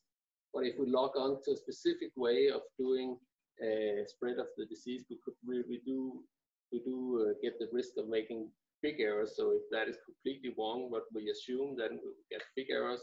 But an average approach would typically get the behavior of the spread of disease, no matter in what way it does it. Okay. Okay. And as we talked about, so this model is not. It's quite good when we have a lot of people who have the disease, but when we are in a situation where there's very few people that have the disease, then stochastic events becomes much more important. So the situation we are in now is a situation where the reemergence of the disease, so specifically when will it reemerge, is something that the population model will probably not be very good at predicting. It can maybe say how much it could go up potentially, but not the timing of it. And we are in the expert modeling group are working on other models that can do that, early warning models and agent-based models and so on. Yes. So with regards to the prediction, so this was the data that we basically had when we started, when we actually did our first model, the first prediction. And so the prediction here was the median. That was the prediction that we made, that it would spike up and the number of on hospital would be around a little less than 700. It actually peaked on around 400. So we sort of over predicted by something like 40%. After we saw this bend in the curve, we made a new report and adjusted the model. And after that time, we have been a lot closer to the actual number of people on hospital. Could we have done better? Probably a question. So what happened? There are two major reasons why this was overestimated. I think we underestimated what the NASA talked about as the transmission risk or the relative risk. So how good were people in keeping distancing and disinfecting hands and so we underestimated that. And also this sharp bend in the curve is better model use these airline distributions that I talked about before. Yeah. So I think that will be it. Very much. And we'll go around from Jens wants to go first. 3 questions. I appreciate that you don't want to include the number of test positives because the strategy for testing has changed over time. Now I understand that there is a sentinel surveillance structure in place that will provide representative sampling and positivity rate. So we'll encourage you to reconsider that decision. In terms of super spreading, and you're worried about making big errors, I think as opposed to small errors, I would argue that you are potentially making a big error by not including these extreme events. So I guess that's more a philosophical discussion actually about what is a big error and small error. If you're trying to reflect reality, yeah. And in terms of overestimating and your point about overestimating, I think nobody will critique a mathematical model developed in 2 weeks to be not reflecting really any reliable estimate of what will actually happen in reality, right? So it's more a question about just stating that. It's impossible to do. It's like trying to fit something that can't fit into a hole, right? It's just not possible. So I think the issue there is if you are making that statement as if you can do that, right? When it is absolutely unrealistic to do that, I think that's where the discussion comes in and where there's a little bit of pushback because people will be saying, hold on a minute, that's not right. So I think that it's more a communication issue than actually the effort that was put into the model that has been sort of the discussion around that.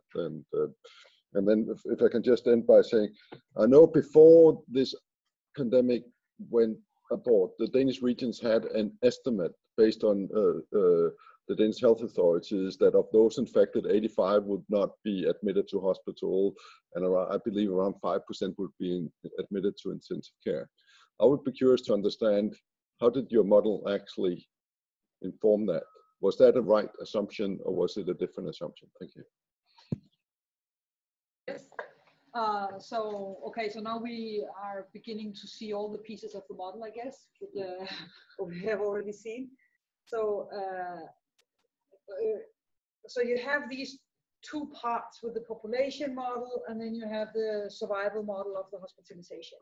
And for the survival model of the hospitalizations, talking like a statistician, you have very high quality data, especially also because of the way that we record data in Denmark.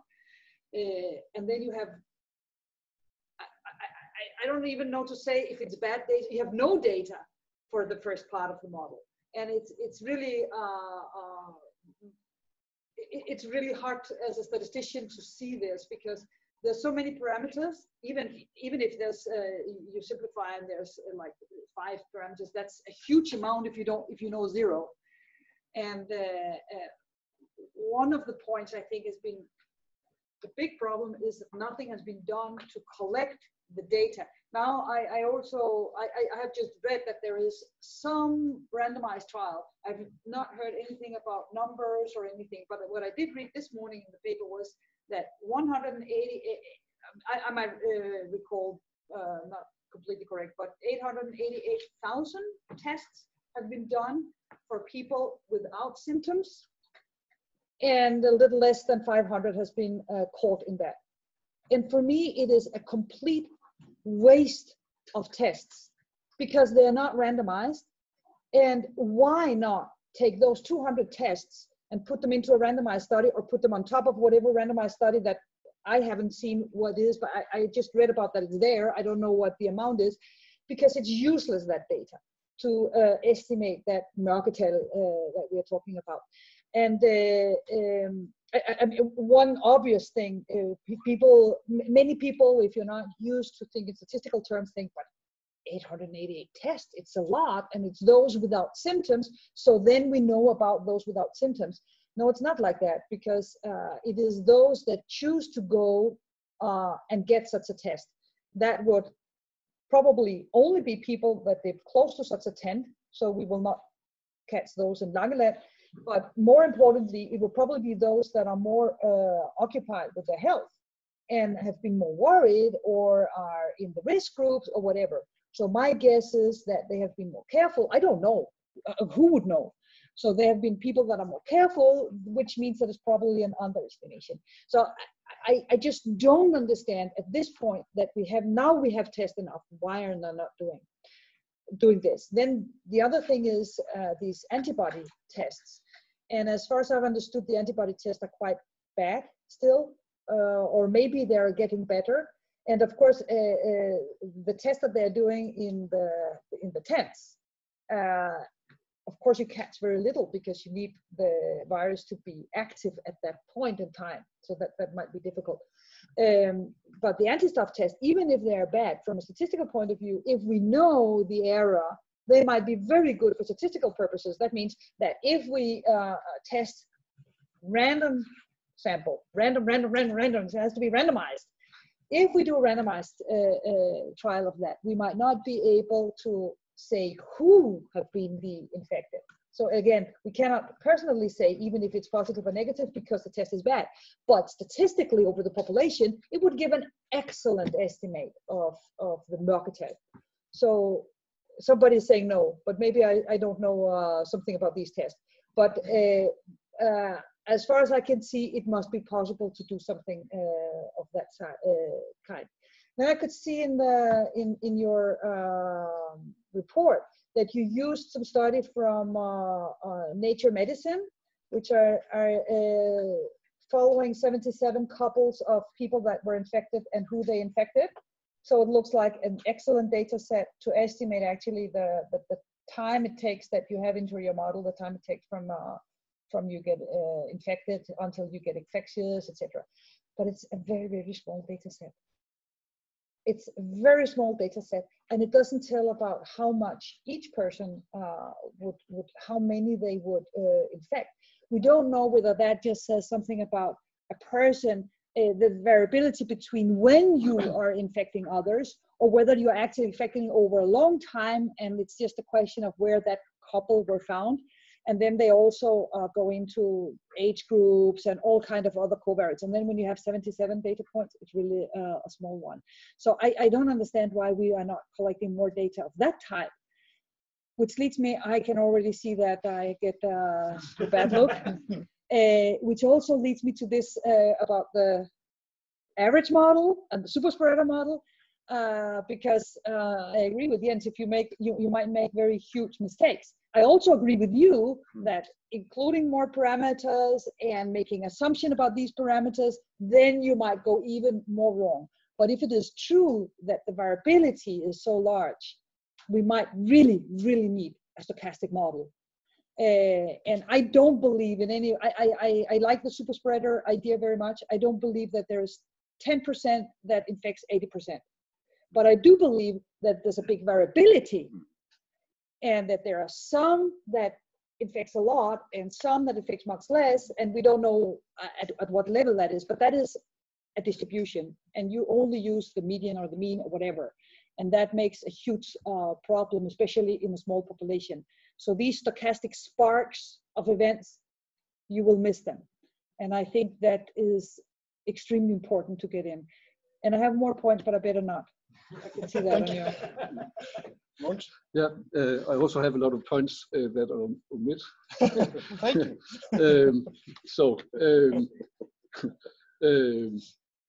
So I think it was early on in the epidemic, it was necessary to have this kind of model.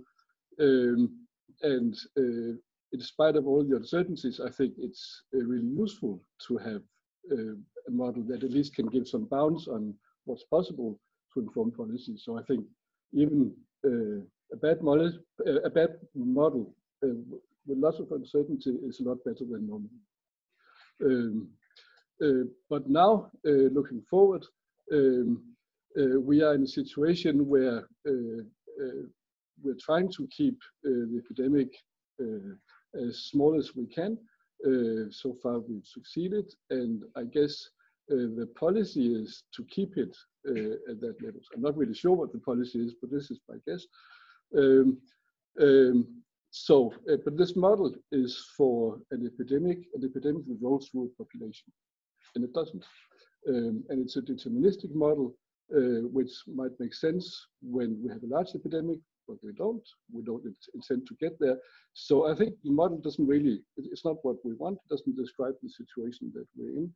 It is not really, so we're trying to actively to avoid these waves.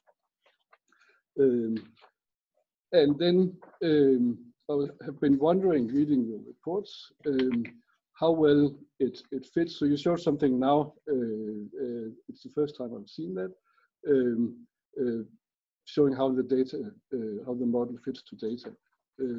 Still, I wonder if is this like a median from the model, or is there any combination of parameters in the model that's actually able to reproduce what you see? There might not be, even if the median is okay. The model might not actually be able to fit the data. And would you be able to find out? I don't know, but I'd like to know. Then the way so it has been commented already. So you have a lot of random parameters and not so much data. Then you do something that is Bayesian in spirit, but maybe not out of like a textbook Bayesian. So why don't you do something that's just actually Bayesian? And then you mix that with maximum likelihood somehow. It's not really you're not specific about how you do it, but you might be able to relate what you do to some statistical literature that tells you how to do these things. So I think there's some question marks on the statistics. The last thing I want to mention is that it seems your model assumes that people stop being infected when they enter hospitals. Is that the case? No. I think a lot of infections have taken place at hospitals. I read somewhere a third. So it seems that's something you should look into. Thank you very much. We'll give Gore some time to respond to this. We're a little bit short of time, so I will make room for a couple of questions from the chat, but I also want to make sure that we have enough time for the general session of questions and comments afterwards. But please. Okay, so I'll try to. so I think so everything that has to do with sampling and that, I think we'll move that to the later discussion. Also because that has not been what I've been doing primarily. I've been working with writing this model, so I think we'll move that to the later discussion. And also those early estimates you talked about, that was not made in this model. It was based on some. It was not made in this model, so that's something I cannot comment directly on. But I think that was clearly an overestimation. But I mean, that was the best they had at that time. What should I say? Then there's some information from the parameters. So from the start, working with these type of models, I know that often you cannot just use the data you get in, and that cannot inform the parameters. So that's why we use this sort of weird mix of many different techniques.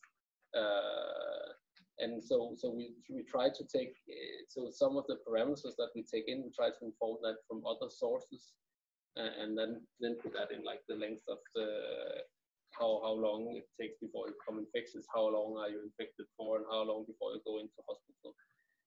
That cannot be sort of informed from the fitting we do to how many are in hospital, to some extent. I don't know if I can show the graph here. Can you put that on there? So you can make some choices of parameters that make the curves fit quite well, but we know that. Okay.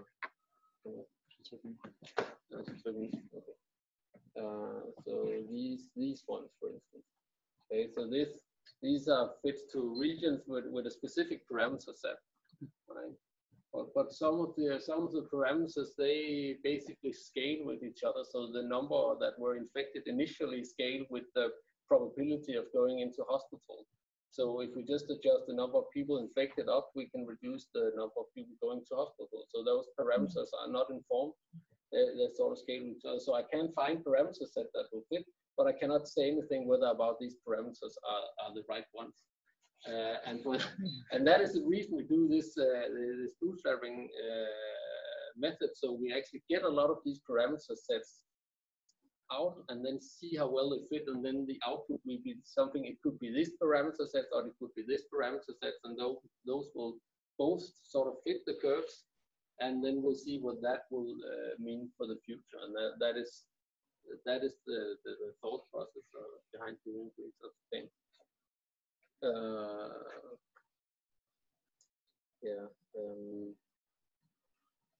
In regard to super spreading, so we're saying that we could potentially be making a large mistake, but as you commented, when we were in the situation in the beginning, there was a lot of stochastic events, and then I don't think that the average approach with that was off. You're right, Mogens, that right now we're in a situation where this model is not really suitable for the situation we're in now. The only thing we can say something about perhaps is that if we start to get a lot of spread in the population, where might we then be? What is the level we might get to, given some assumptions about the distance that we have between us? If those are the same, then what is the level of number of patients we might get in hospital? But the timing of it is really uncertain because of stochastic events. Yeah. And then a few from the chat, from Mikkel. If the goal was, quote unquote, simply to estimate the load on hospitals, why are the models so complex? Why split out on regions, and why split into age groups? Denmark is not that big. Why did we not treat the whole country as one unit? So when you look back, did you start shooting sparrows with cannons? Well, so the first models were actually on the whole of Denmark.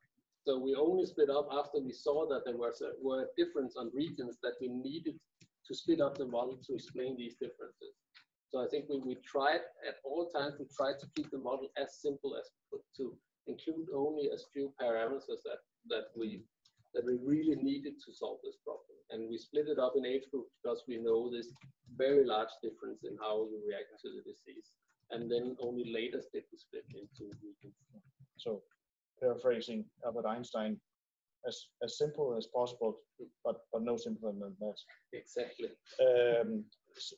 From Lars, please explain how you can do random sampling in a 27-dimensional space with only 100 or 500 bootstraps. That's a very good question. But Lars finds the model to be very overfitted. Do you agree?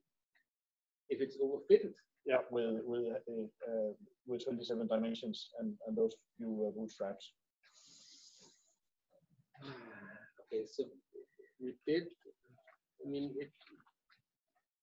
whether it's not, we can sort of test this by doing more and see what is the right level. And we didn't find that there was a lot of changes if we go from, say, 1,000 to 10,000, for instance. That gave a little change, but not a big change. So we have sort of tested that. And then in the later models, we actually first did some bootstrapping, and then we did some fitting on some of the parameters that ensures that we actually fits the curves. I don't know if you have a comment as well, Lasse. Maybe just one thing to add to those who looked at the Shiny app, because it's limited to 100 iterations, but in practice we actually used 1,000. So for the early model as well. And then I think this about sampling and the space, we fully agree it's a large space, but it's also one of the reasons why we try to reduce the number of parameters in the later models by estimating, you can say, using other data to estimate these particular things. So we fully agree, 27-dimensional space, that's a huge space to sample in an adequate way. But that's also why we try, and we say it's an ongoing process, and we are still ongoing in developing models and improving models. Yeah, thank you very much, Paul. Thank you. We're now proceeding to the general session, where we can ask questions from the panel, from all of you who are online. We're still 200. We're great to have you here. We're very pleased to have you here. So you can ask questions to any of the speakers to the group in general on any issue related to the model and how it can be used. We'll start with one question from each of the panel members and take questions, take answers to each question, and then we'll take questions from the chat, and then we'll see how far we make it. So who from the panel would like to start? Okay, I can go. Yes, Mogens, please. So I said a lot already, but one question I didn't ask is how the SERM models fit with the prevalence data that exist, and why you don't use them, why you don't incorporate those data into the model.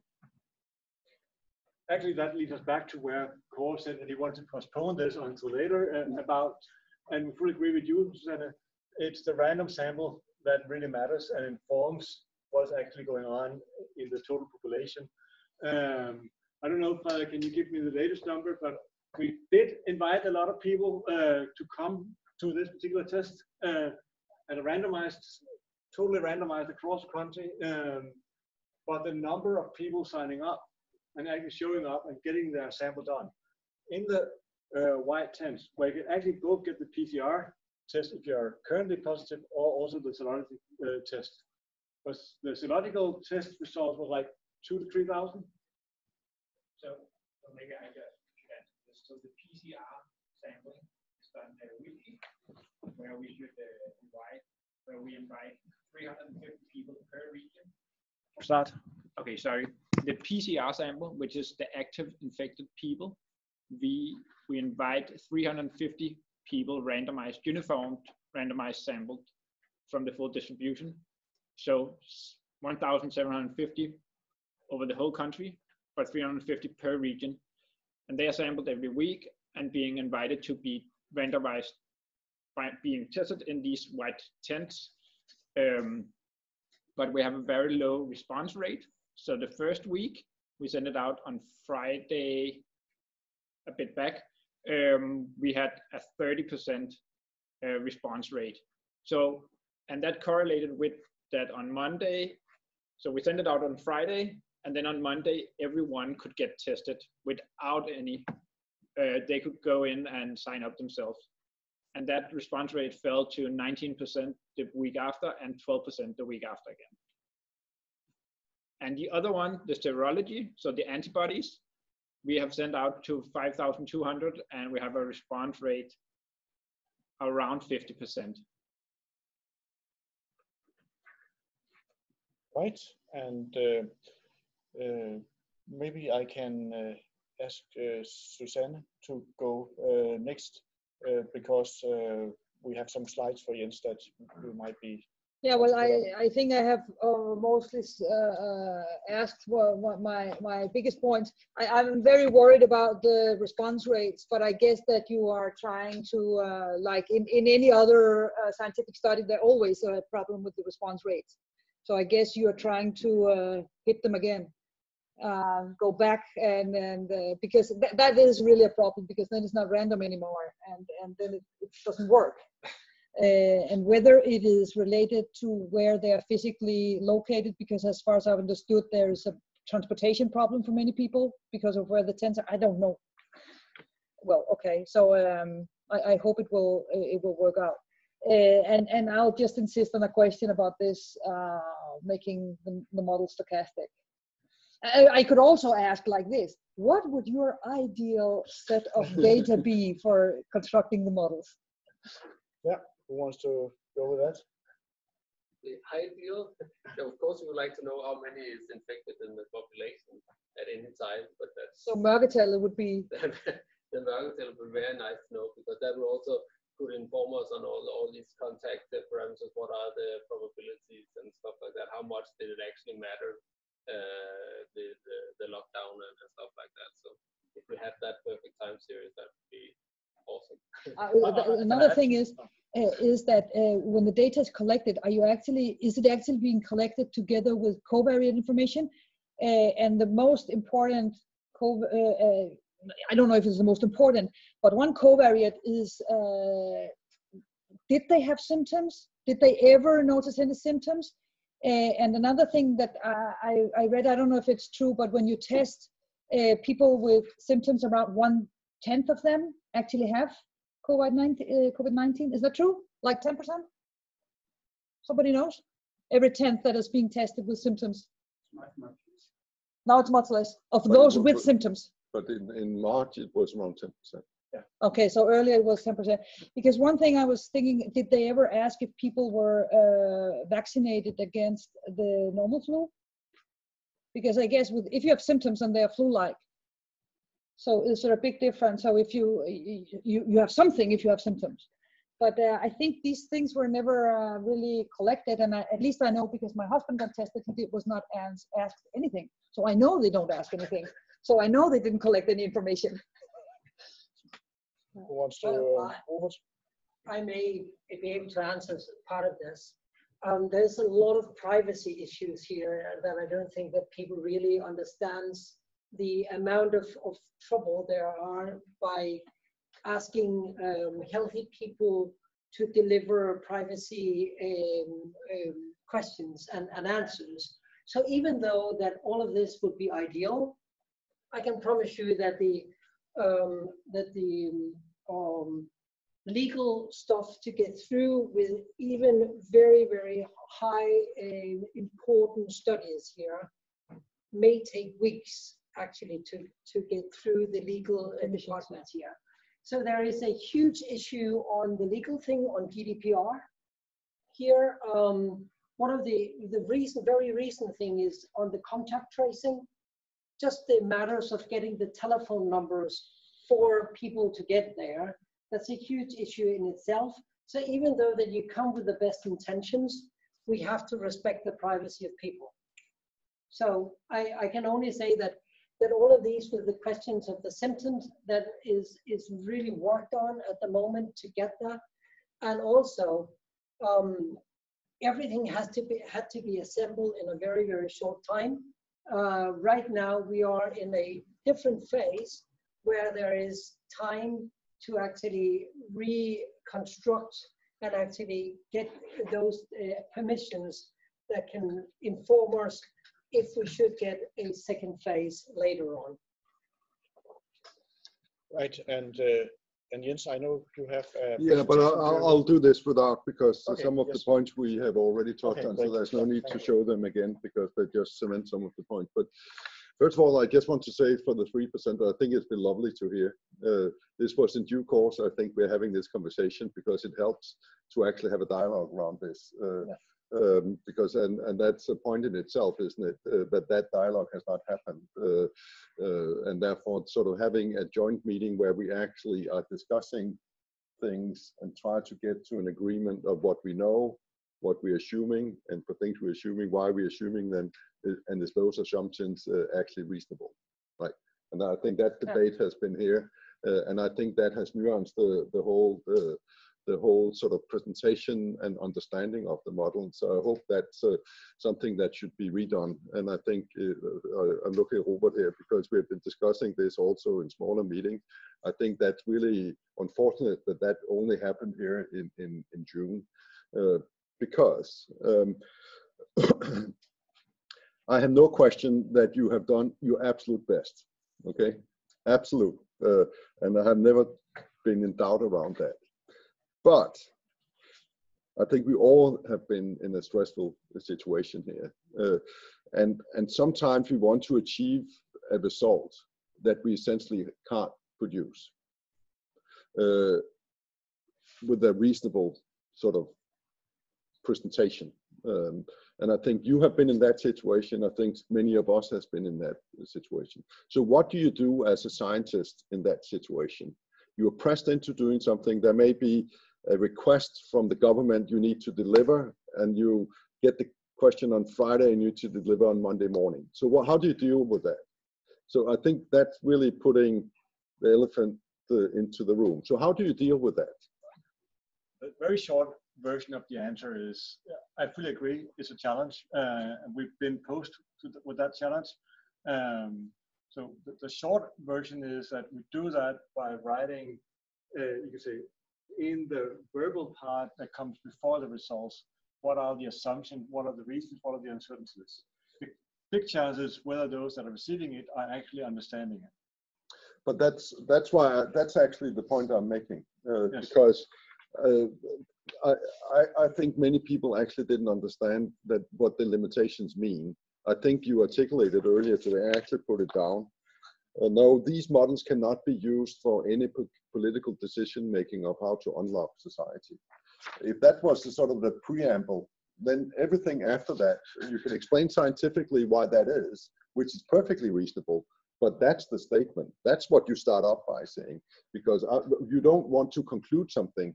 You don't want to take other people that is reading your report to believe that they can use these models for political decision making, or whether to unlock a fitness center or open the border. The model is simply not. So let me just, and you can come back. You obviously is not fully agreeing with me, but which is fine. Which is why we're having a debate, right? I mean, that's okay. It's not a problem. It's actually good, right? To put the views on the table so we can debate them, right? But I think that the issue I'm getting at is that preamble, that statement was not made, and at least not understood. In a sense that it was actually used without that preamble. It was used as a tool in the political decision-making process. And that's a problem, because that actually had led to a concern whether the integrity of the model is actually good, which of course it's not.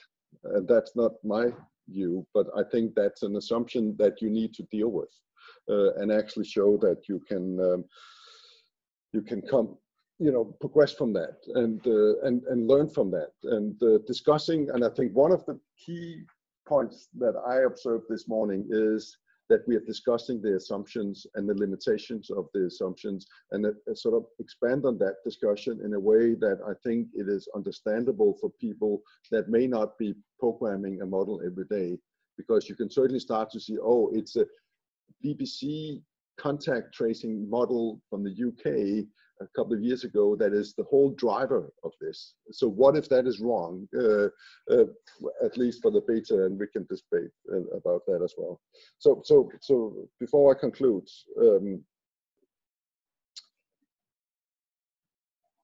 and I've seen this with my own folks and people I've worked with, if you're under a lot of stress and then critique starts to come, how do you deal with that?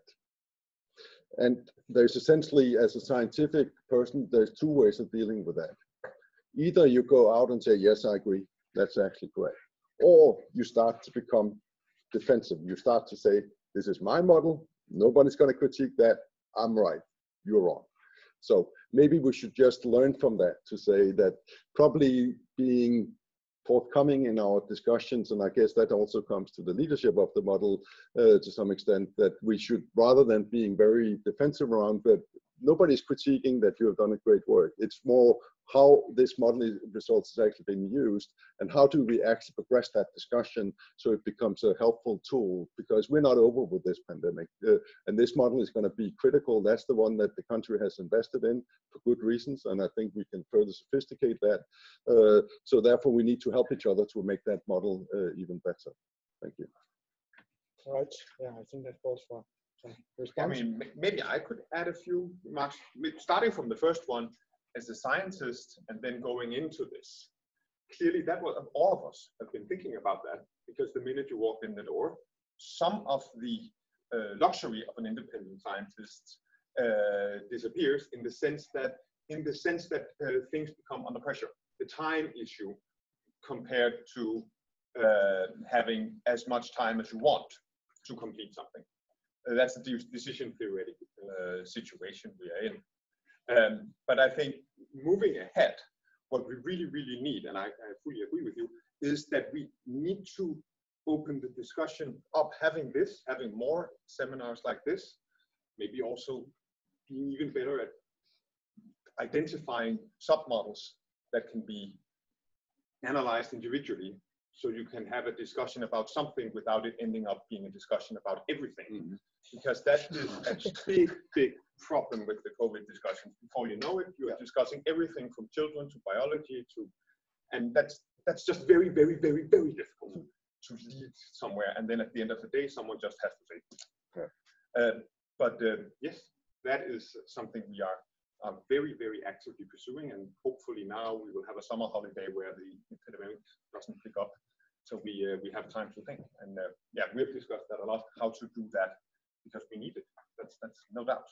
And even more people can have the displeasure of those tight deadlines.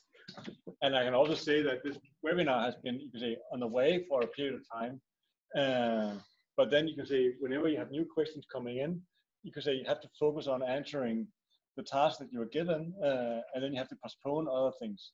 So I don't know when the first date was fixed. I think at least a couple of weeks ago, possibly more. So I think we need to discuss these things, and we also have been reaching out to different groups, you can say throughout the period as well, to listen and to get feedback from various other persons with expertise in their particular things, including, say, the HOPE project. There was one more thing about, you could say, the BBC pandemic and having that driving everything. Basically, what is driving is the relative risk/rates between the different age groups and in between age groups. But then everything is scaled, and the different, you could say, instrument that the government is pursuing is also giving differences. So it gives you the initial guess, and then we scale it. So it gives us basically two parameters in the model. Is what we take from there. And so it's not. I would not want to go back to that. I think we had a good discussion around that. I just wanted to add to that. That is, I think you are overstating, because what we're actually fitting that part to the actual observed hospitalization rates. So we are adjusting it to a daily setting. I think that's important to remember. Well, paraphrasing, as you said, I think all of us knows that all models are wrong. Some are useful. The question is this one useful? And the question is, what is the prediction done here? You know, all of us, there has been model work all over the world. Some has had a lot of experience in this. This group here is newly assembled. And what for me is important is that this one here has created numbers, and that has been has made a possibility to discuss things that otherwise are just some weird things that is just blowing in the air. So at least this one here has given us numbers, and it has put in numbers in also decision makers' heads that they are now trying to relate to. And I think in that sense, even if the prediction has not been totally matching, I think that is the most important thing that it has been. And I have actually big confidence in the systems that we have. And this one here, we are living in a democracy, and people needs to have some kind of information where they can discuss out of that. And I think the models here has actually put in numbers, put in things that could be debated, and actually could be adjusted based on that. Then we can discuss if this is far wrong or whatever.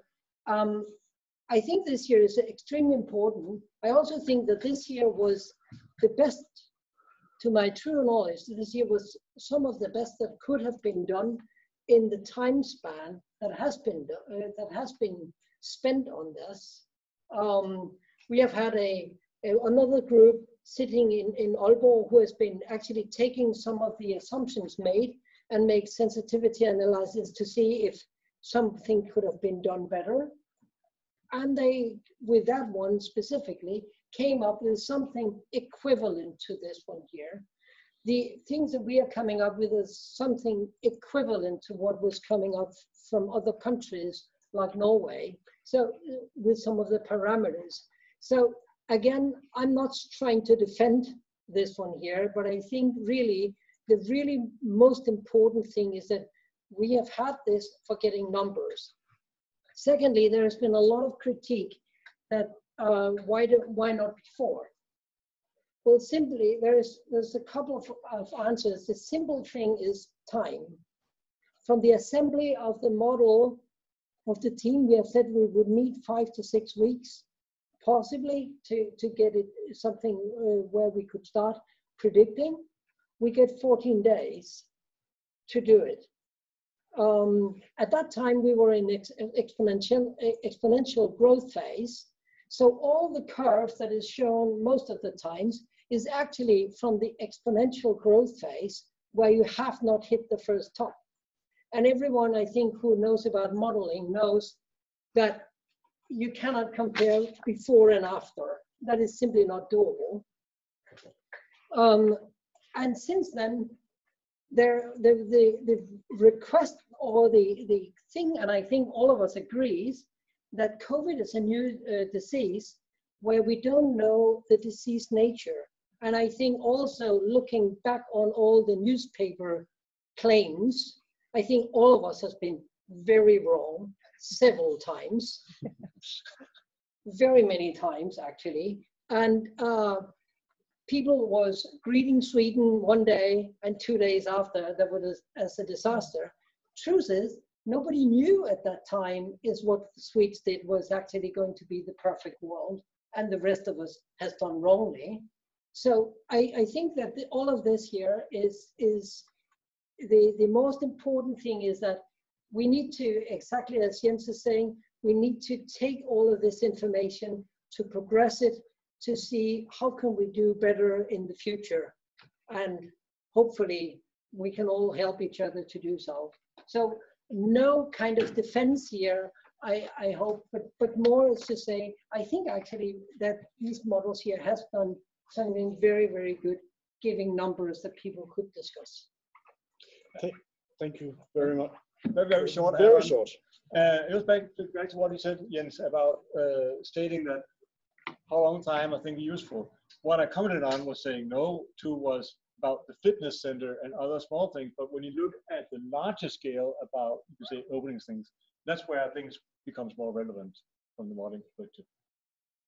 Thank you very much. And now we'll take questions from the chat. See if we can make another round here. We are squeezed for time. The first one on my list, to my surprise, is for me. So I have stated something about validating the Mercatal.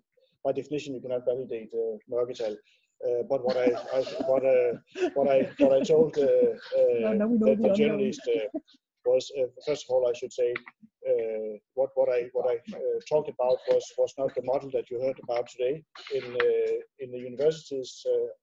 The Technical University of Denmark and Aalborg University, we've been cooperating, a large group, 45 people, and made many parallel models that we have interacted with this group and tried to learn from each other.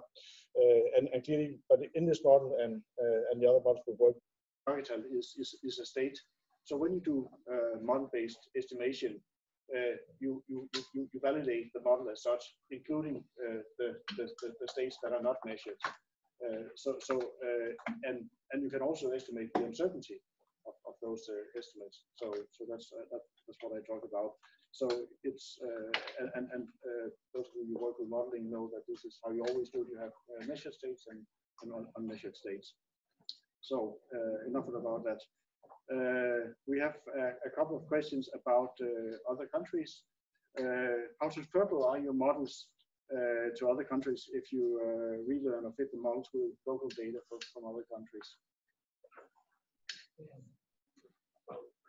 The betas are quite specific to the time we had lockdowns and reopenings and stuff like that. So that is specific to Denmark. But if we take that away, I guess we could fit it to other countries.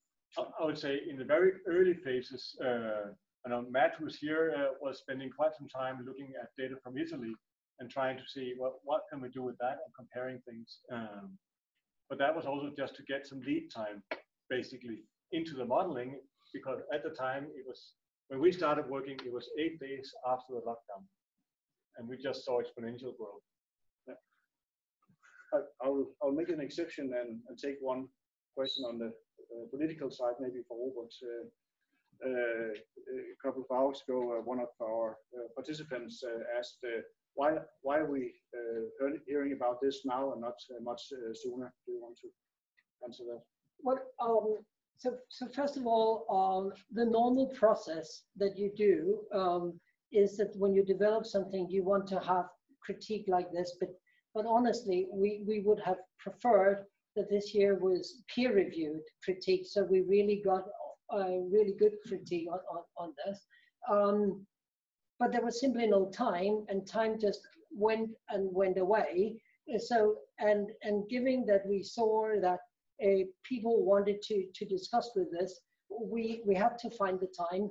But until the phase 3, we have been working almost around the clock, almost. There simply have not been any time to do anything like this. So this is the simple answer. All right.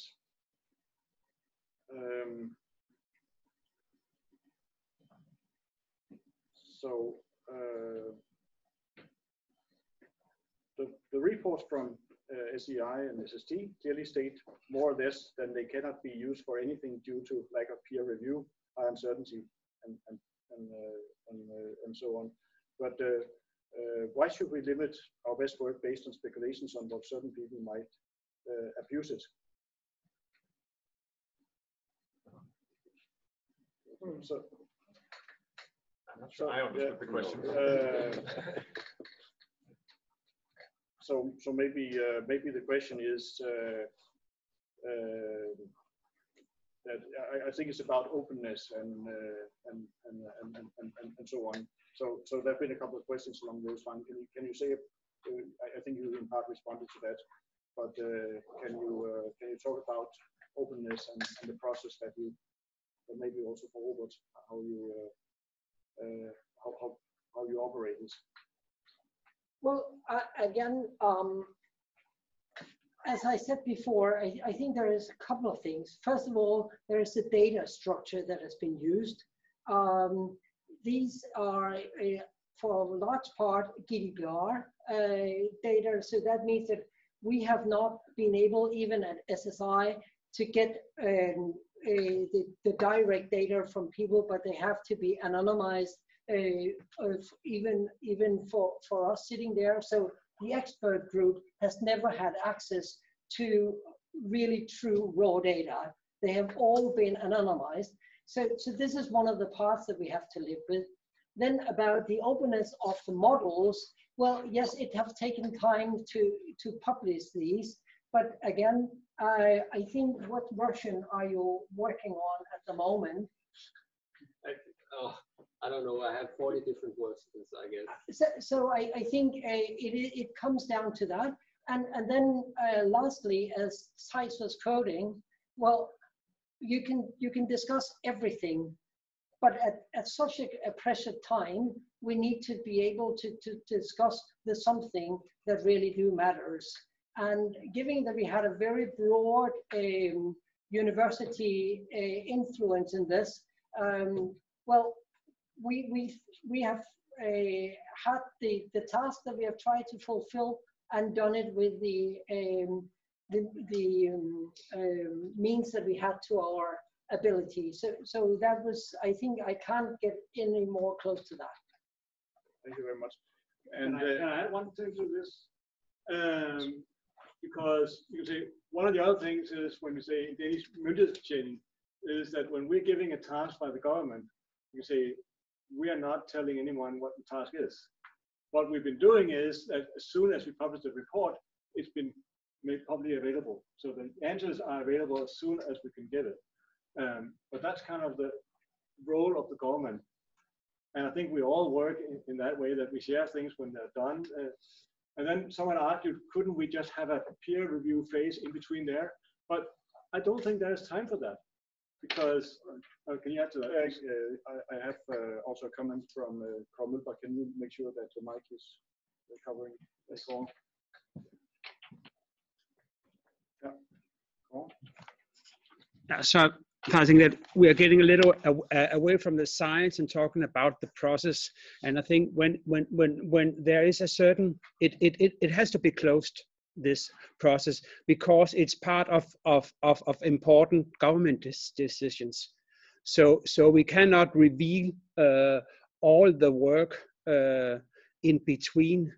Only when the report is finished. Of course, it needs to be presented at the website as soon as possible, and also the models itself in one way or another.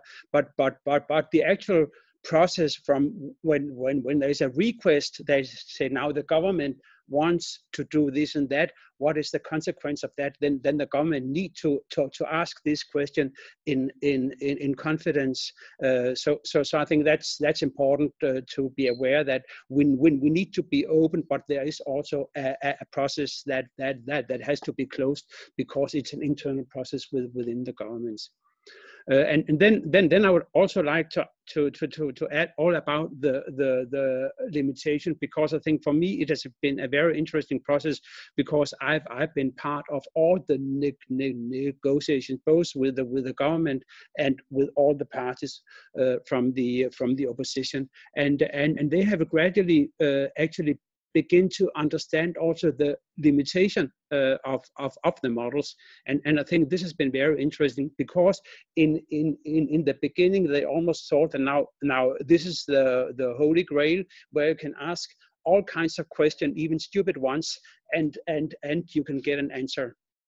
But then they started to understand that there are actually some decisions that is basically political, where we can't help them. So how to arrange a wedding reception, we cannot model that. So this is a political decision, and you have to do it. Whereas there are other decisions that have so big significance on the number that in some way it's doable in a model, even with all the limitation, and I have explained that over and over again, and Robert as well. So I think they have learned more and more. So I think that's also the decisions that have been taken now are actually purely political. Because we have also said that with the low numbers we have now, it's impossible to model in this kind of models. Now we have an outbreak in Jørgen. That kind of event could not have been predicted in any model. That's a stochastic event, and the only way to pick that up is through public health surveillance and outbreak response. So that's a different scientific way to address it. So I think this kind of model has many limitations. Now we can work with other models. We still need to have this model in the toolbox, but I think we are moving into a different phase now. And maybe I can add that, as was mentioned, there was a large university effort on the site, and it was decided at some point to have a coordinated rather than a collaborative interaction with this group, because that was also one way to have full openness of the university effort, so there was no constraints on that, and everything there was from directly communicated. We have coming from Jens and then from Susanne. No, it's correct that Kåre is saying that we are maybe now discussing process, but I think that's also the first time we can actually do that together. So I think that's actually worthwhile to do. And I appreciate that you have been a good teacher to the politicians, and they're starting to understand what the limitations are. So I'm glad to hear that. And of course, we all understand that the political leadership can ask SSI about questions that where you're not obliged, of course, to explain that you have asked those questions. That's quite clear. So I think all those points are well taken, but also I think also well appreciated already. I think it's more a question about how how to balance. My view and my point that I was trying to make was actually a much more generic one, namely how to handle and ensure that you maintain scientific integrity, which you have at one point, and then at the same time is presenting results that obviously cannot be peer reviewed because of the speed. That doesn't mean that you cannot have a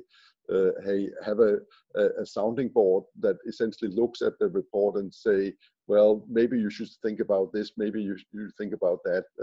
And sorry, that takes an hour. That doesn't take, that won't slow down any process, and that cannot be a good argument not to do that, despite being under significant pressure. We have all been under significant pressure, so that's just to say that's not unique to the expert group. That's was true for many of us. So to think about having that structure in the future, I think to have a sounding board, an advisory board, some type of independent group that actually, I guess to some extent that we are trying to serve today, I think is the point you should take up and digest and absorb, because there's no danger to that. It's actually meant to be helpful. Because but you can't submit it to a journal and ask them for peer review, because then essentially the question is, your answer is becoming obsolete to the discussion that you asked. If I so I think the sounding board is an interesting thing, but I think you're addressing it to the wrong persons here, because I think the sounding board should actually be established by the government. So they should actually request this. I think it's a bit difficult for us at SSI, who's giving a task, to then self-appoint a sounding board, because I can assure that whoever we appoint to that sounding board will be asked, why do we appoint those? So I hear what you say, and I do agree, but I actually think that we are not the right ones to. So how was the three of us identified? Well, they were identified because you have been public voices in the debate, and therefore we have. So what you're saying is that because we have been in the public discussion, then we are self-appointing ourselves. So the one who shouts the highest is the one that you're going to listen to. No, that's not what I'm saying. I was just saying that you asked why you were picked to this one here. Well, you know very well that we have sitting on other boards and have been discussing this. Mogens has been very constructive very early on in these things here. We had to choose someone who was outside the model. But again, I was just going to say, regarding a sounding board, I think that's a very well put thing. But I don't think that it should be us who is putting out who to be sitting on that. That was just my point. Well, maybe I could add another angle to it. Very short. Very short. No, it's just that we have been confronted with either having a classic publication scientific way of working, or a classic myndighedsbetjenings way of working. And some of the issues were just what Robert mentioned. We somehow need to have a model that sits somewhere in between, and that's the one we are developing now. That's the tracks we are laying. Thank you. You don't need to, because it's okay. Once we get the last comment. So I'll try to be short. I think so clearly this situation has been very different from the use of scientific processes and the useful way of providing policy advice. So it needed to be. So it has been a difficult situation. I think what you've done well is to communicate the uncertainty about the forecasts, and I think that's crucial because what of course there was lots of uncertainty, and that needed to be communicated to the public and to decision makers. So it's clear that you did not deliver the fundamental truth about what would happen if one or another policy was chosen, but you provided information, which is a lot better than no information. So it has to be interpreted like that. And then maybe you showed too much uncertainty. Maybe the politicians got scared by seeing how how bad it could go at the 95% confidence level. Maybe you didn't sort of model the uncertainty in the perfect way, so that can be discussed. But showing the uncertainty, I think, was really good. Thank you. We can only have one quick response to that, if anyone knows. So I think it's time to conclude. I'd like to thank, of course, the team for offering this opportunity. I think it's very important for democracy and for understanding what has just happened to the Danish society and the world. You played an important role in this, and thank you very much for offering to the general public to participate in this with a panel and a general set of discussions. I think it's spread a lot of light to all of us, and maybe you also learned something that we can use in our continued fight of infectious diseases. Thanks a lot to the panel for a great contribution to this. And thanks to all of you who participated, more than 200 today, and for the great questions. I could only provide a few of them here, and I can see there's still coming questions in, a lot of really great questions. I think that we will give these questions to the group, and you will find samples to respond what was not covered here. In the sequel that will be on the homepage, and we told you that the presentations of today will also be on the homepage. And also thanks to those of you who showed up here with a great social distance. And I'll give the final word to Robert Skov. I'll do it very shortly. First of all, we'd like to thank all of you who have been participating on this webinar. It has been very, very informative for us. And to have discussions to how to improve and to carry on the model work that we have been tasked to do. But first of all, I would like to thank the discussants for their time. It is very much appreciated that you have been taking your time to do all of this. One third to you, Jakob, for doing this as you were flying. We were doing it differently for you. So thank you, all of you, for being part of this, and we now end the session. Thank you.